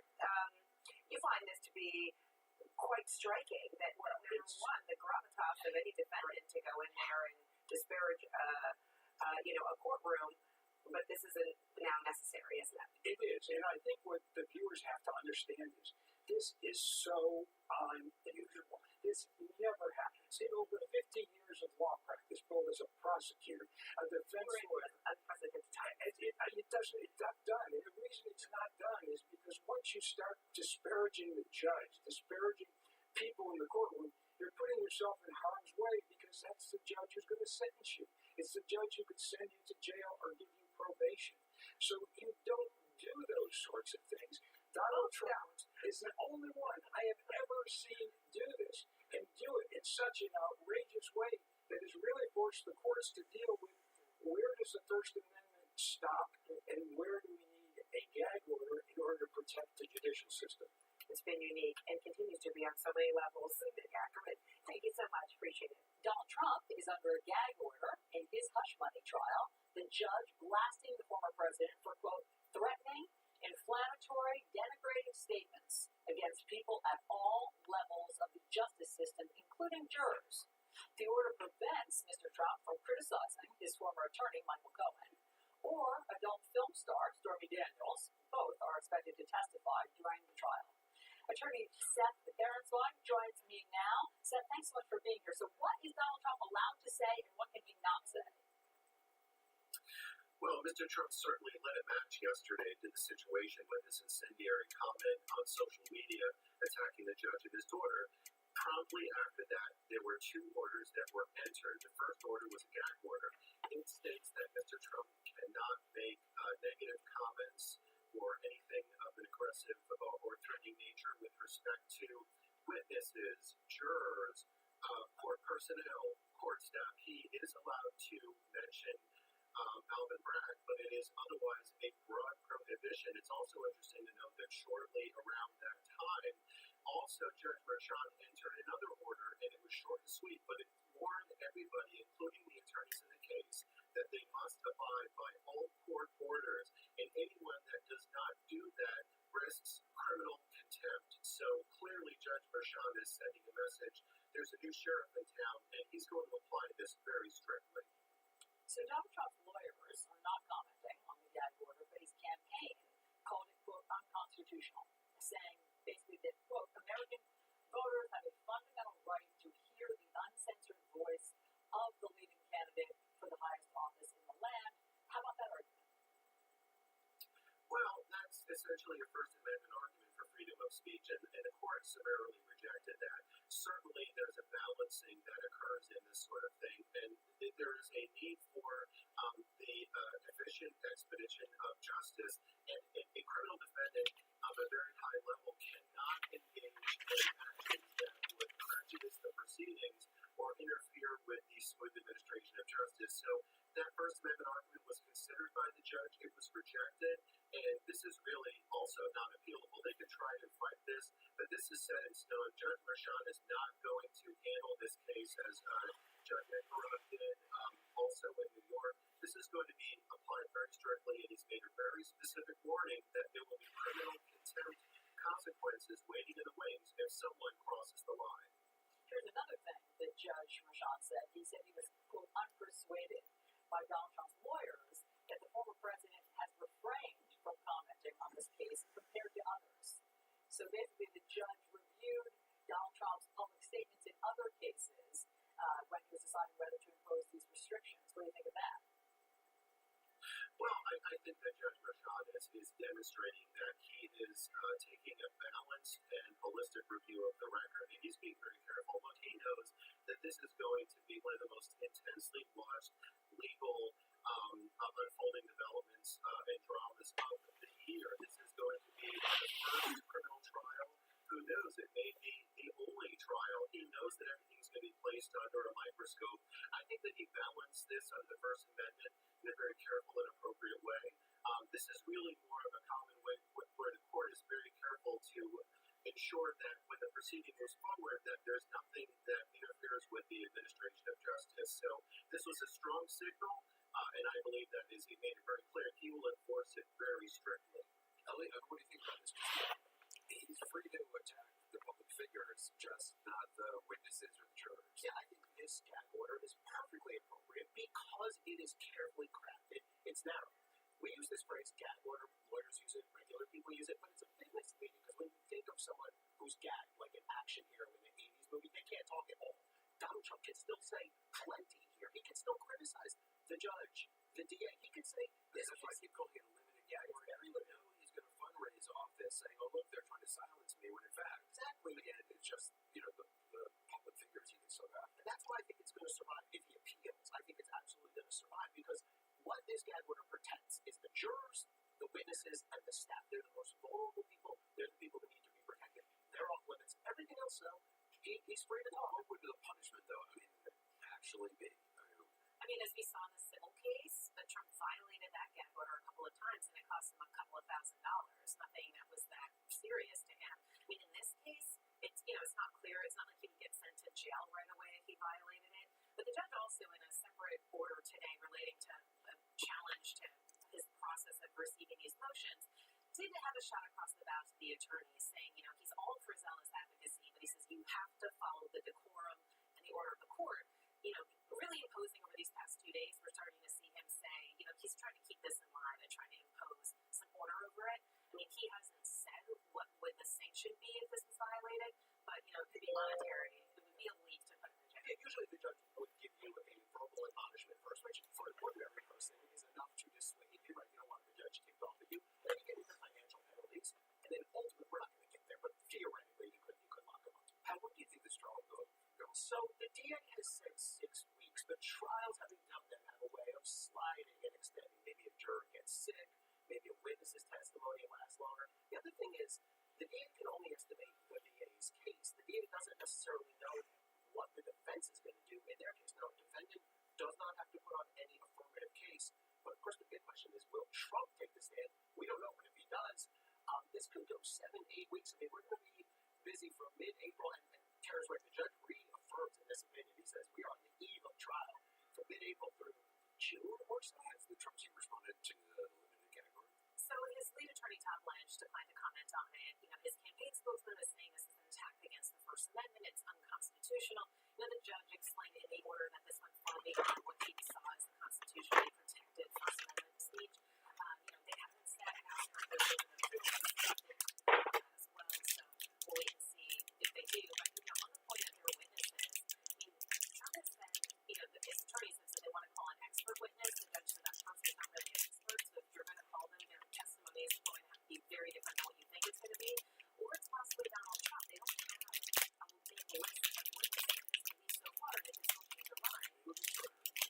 Oh my gosh, I think reckless, but it would be certainly very dramatic. One important point on the issue that Donald Trump has been given that it will not delay the start of the trial.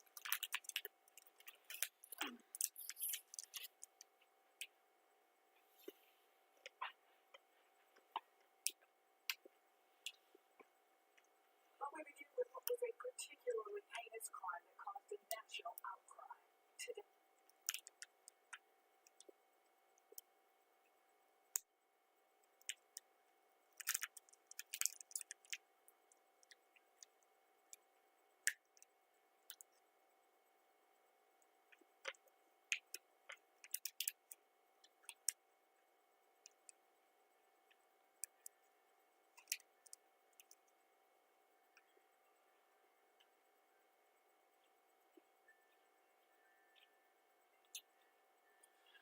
Hi there, folks. Hope you're doing well. Sean Wilson, Geology Professor here with you.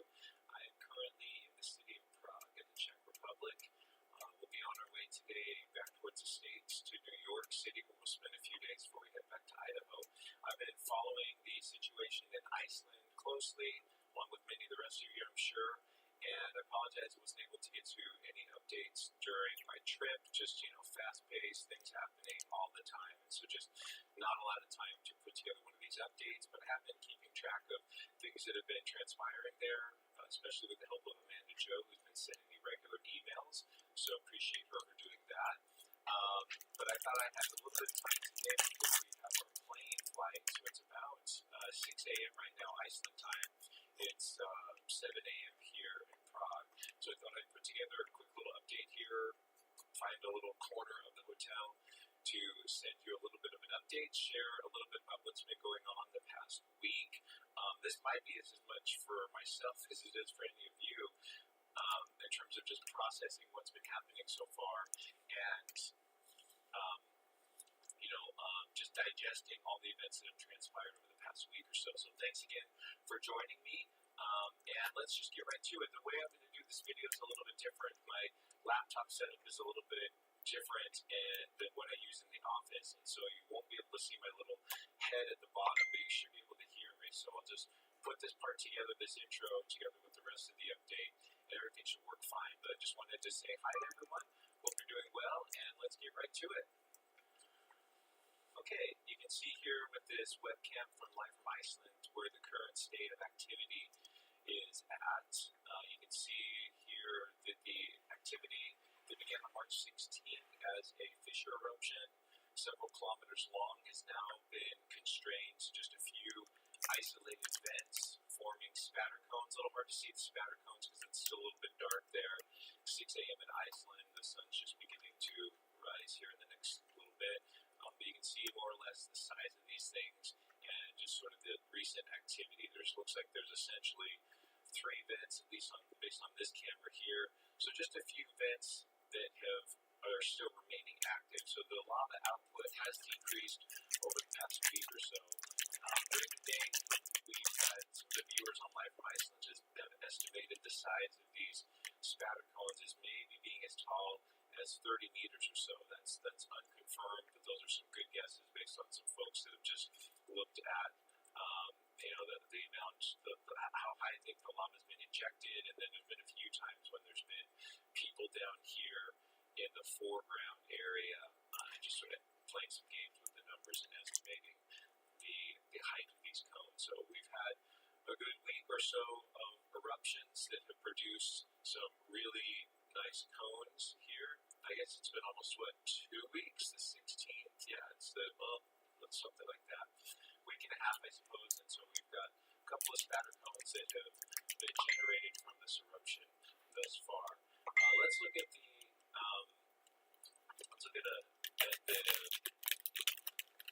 Google Earth here. My normal version of Google Earth is not available with my laptop. Hello. Hello. A few things here to help you. This does not show the berms, and because I have to use the laptop keypad as a mouse, it's a little bit wonkier for me to move things around. But the lava flow, we have the vent that's opened up here, and remember during the initial phases of the eruption, we were focused on this northern branch flow that was heading off to the west. Luckily, that did not impact either the pipeline or the Blue Lagoon Swansea power plant area. You had any food? Yes, I did. It's very good. I love the tofu. Yeah, the tofu, yeah. Yeah. I didn't eat much of today's food. I was so... Maybe only for you some left. The curry from yesterday still have it. And then possibly the sea of the west. I want it up. Especially after the eruption and this thing all the way to the ocean. Yeah, and also tofu. Maybe you don't like tofu. And this thing gets stalled out. People go over there to the ocean, but sometimes these lava flows, channels and lobes that move forward in fits and starts, and they stall for some period of time. And as long as there's still lava supply, we can get all of that. Yeah. I want it up. Stopped, and so over the past week, what's happened, and again, you can't see the offensive berms here, I put those on here, but I think you more than let us know where those I only want it up. and of course, right about here, Maybe it's cold again. here, that's probably pretty good. We have the greenhouse, and so we have one segment of the defensive barrier that wraps around the north side of the greenhouse. Then right here, where you see this little notch in the flow field based on this blue outline here. There was another segment of the defensive berm. Oh, what is that? Like a food? And this is where the lava really started to slow down, but also started to The lava. Oh, lava. This is Iceland, where the lava went. The lava flows in this area reach 15 to 20 meters thick in some places, and I'll show you a Met Office map of that here in a second. And there was concern that I found my little thing in my home. Where did you find it? It was in my church bells. The lava's going to follow the path of least And resistance. so I have to go to be there in less than an hour. 40 minutes, I think. Called Manifold, I believe is the name. And this is a quarry where they had been using some of the materials here to actually build the berm. It was also used partly for the road construction and as a road base and construction based material. This was, I don't know exactly what the material was, but it's some sort of aggregate, some cinders. It's associated with Hagathel, which is this subglacial volcano here, so some cinder, like loose basaltic material. Anyway, this quarry, obviously in the process of quarrying this out, they had constructed and excavated a bit of a low area here. I can't stop moving or I can't move afterwards. Some really nice footage of that. The lava just kind of cascading down the walls. It was an lava flow, so it was kind of rubbly and more viscous type of lava flow. But this quarry is now completely filled in, so I'll have to get an update of my flow field map that will extend this blue area this region here. This quarry was completely filled in. Luckily, the flow didn't advance any further to the west, so it did not impact the roadway. But this is the area of the region in here where the lava has been ponding for some time.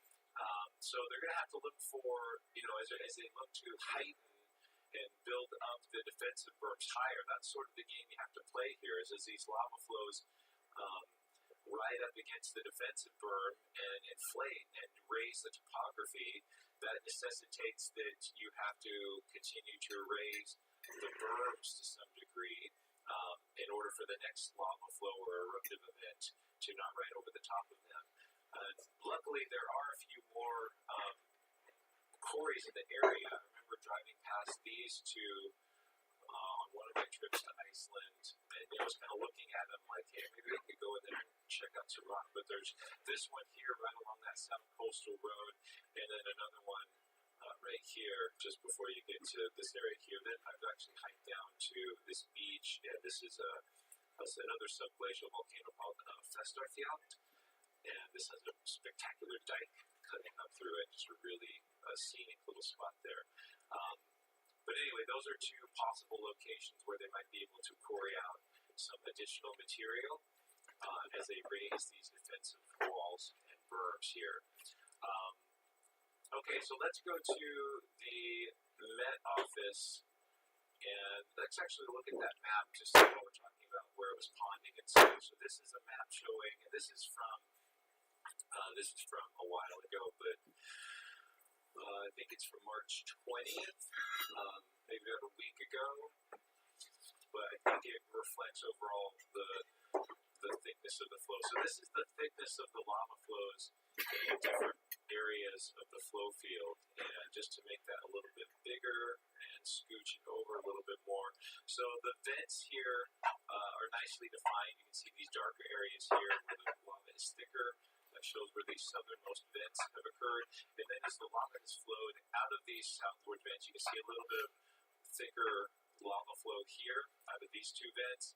But these vents here have created this lava channel. There was a channel of active flowing lava, or what some people might call a lava river, that had poured down to this area. This is where the ponding was occurring. So you can see more or less here, where the lava had accumulated, slowed, stalled, but more lava being supplied into it allowed this thing to thicken considerably. And then at some point, and this again is only good as of last Tuesday, or Wednesday, I suppose, the lava spilled over, riding over the January 15th flow, and then that quarry is somewhere about right here, and so it filled in that quarry area here. So this will have to be amended, and I'm sure we'll get an updated map at some point.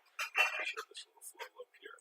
At this point, they might be waiting for this eruption to completely be done before they do any more updates to the flow field map. So let's look over the Met Office information as well a little bit. This is their last update. So this is from a few days ago. They haven't updated it since, I guess this would be Monday. They'll probably come out with another one today, I would guess.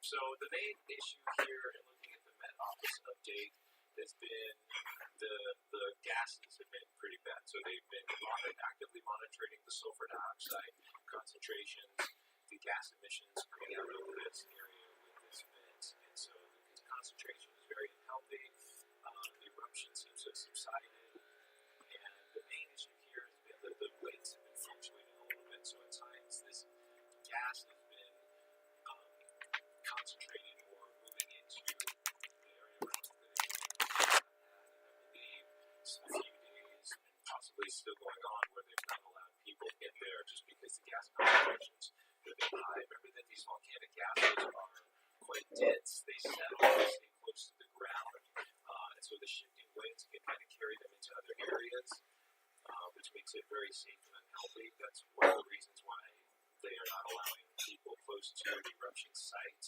Among other reasons is the gases are flowing out of these vents, which are on a slope down. I like your ride today. Oh, yeah. Yeah, it was very dry. This cold day. It's a trend. Yeah. Every day. Yeah. With respect to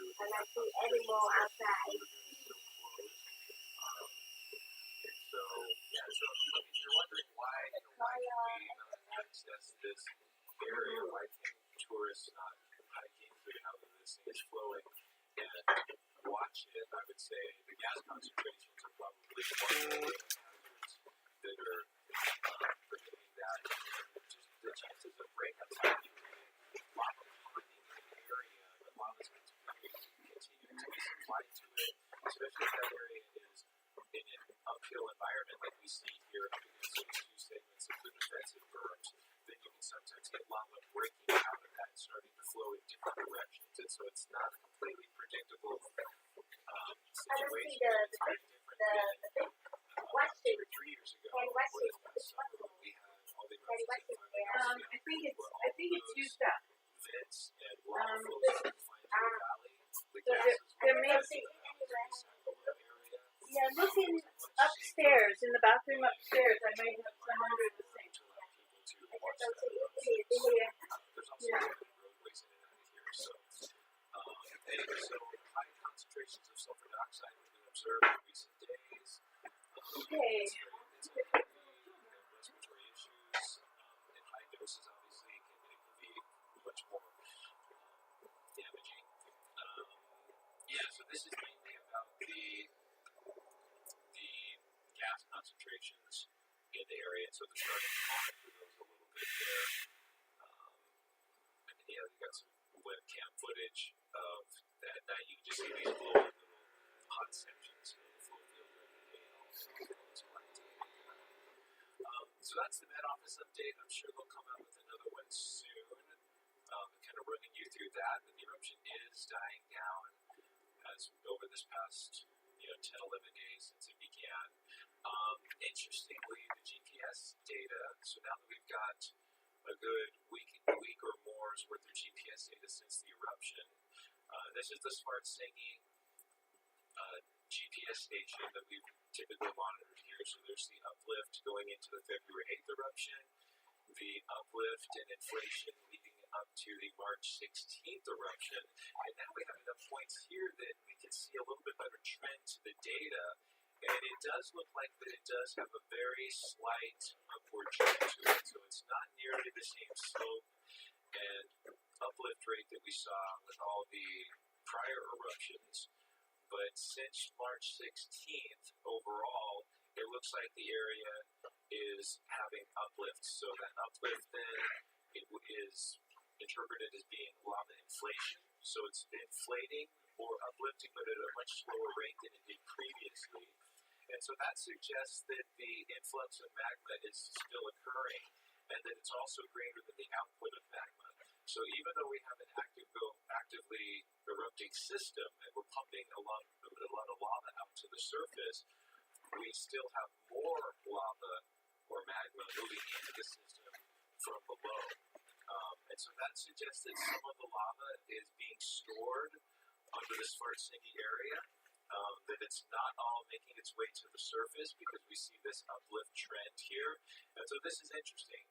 There was talk at one point that, well, maybe now that this eruption has been sustained for a few days, maybe now there's a direct pathway from the deeper magma reservoir straight to the surface. And as long as if the output equals the input, then we should see no change, right? This would be a straight flat line. There should be no elevation change. But with this upward trend that we're seeing here, that's suggestive of a system in which there is more lava coming into the system than is being erupted.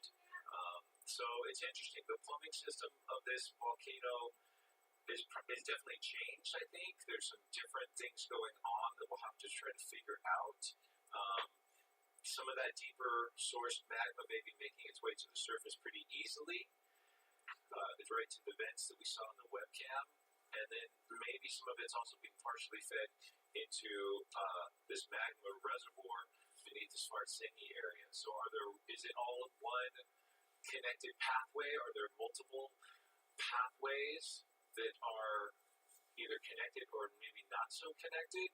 Is there maybe more than one magma reservoir or body in the subsurface? And remember, we looked at these sills before, and a lot of times these sills aren't just one single sandwich layer that holds the magma. There's several thinner sills and it's more about how interconnected they are as to how how that magma might flow through the system. And so we're going to see something like that. I'll try to put together, when I get back to the office here in a few days, I'll put together maybe a sketch or something that might just help us interpret and explain that a little bit better. In terms of earthquakes, we haven't seen anything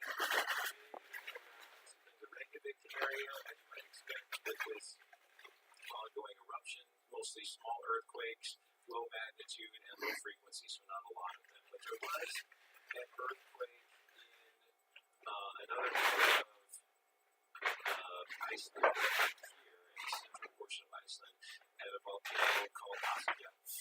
And there was a Met Office update about this from yesterday. And so I guess on Monday, the 25th, I got my date right here, there was an earthquake in the northwestern part of Askja. This is what it looks like from the air. It's actually a series of nested calderas.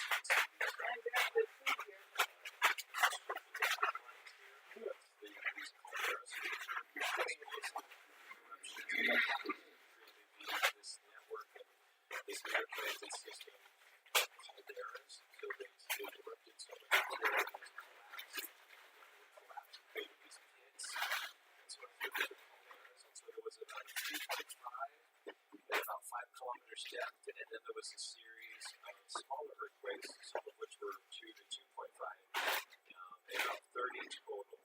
And so it's probably not indicative of, preparing to erupt any time soon, but it definitely warrants going forward.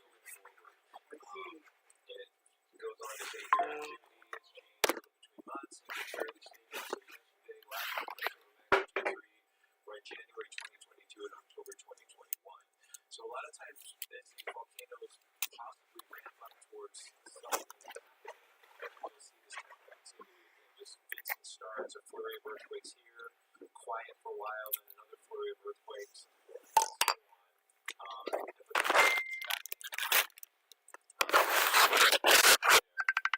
Kevin Damon, PR, HQVFUA, DIU4s. Hi. I'm good. How about you?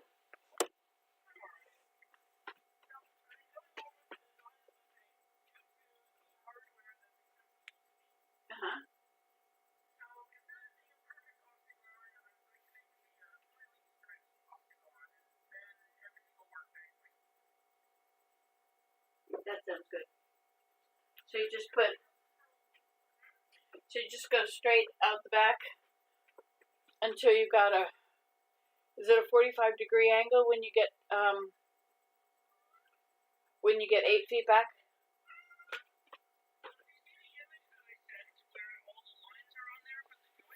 Right.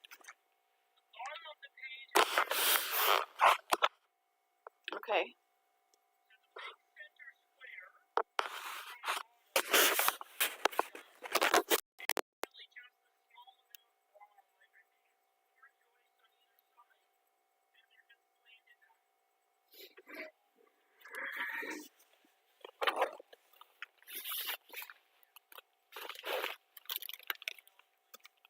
Yeah, this is amazing how much you guys got done yesterday. Yeah. Well, I didn't really, I could see it from a distance, but I heard what you had told me about it.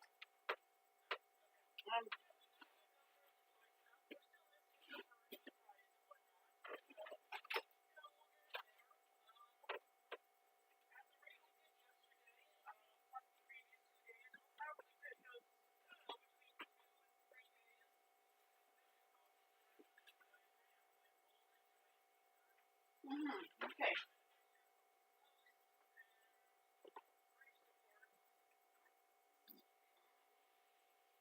It's really cool. It's really cool that it's going up, and that it's going up before bug season. And once it's May, and we still don't even have April yet, so we're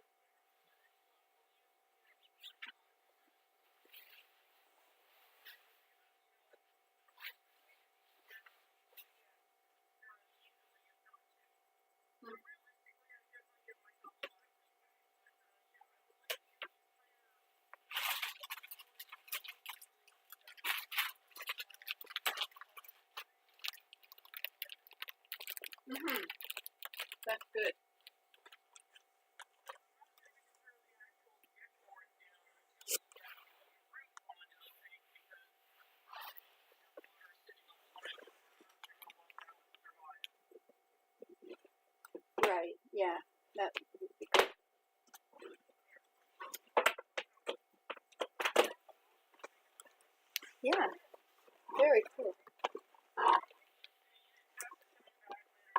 Oh, today, early. It's Thursday, but I don't know. Don't not pick her up.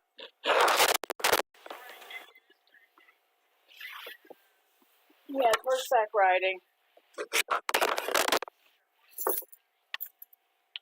Yes, and then tomorrow Mom comes home. Pretty sure, but you know, I have to check with you. Okay. All right. Okay, I'll talk to you later. Bye. So you've got those shoes. I'm gonna wear these shoes of yours out to the car and wear my other shoes. Okay then. Yeah. I'm taking your car. These are in my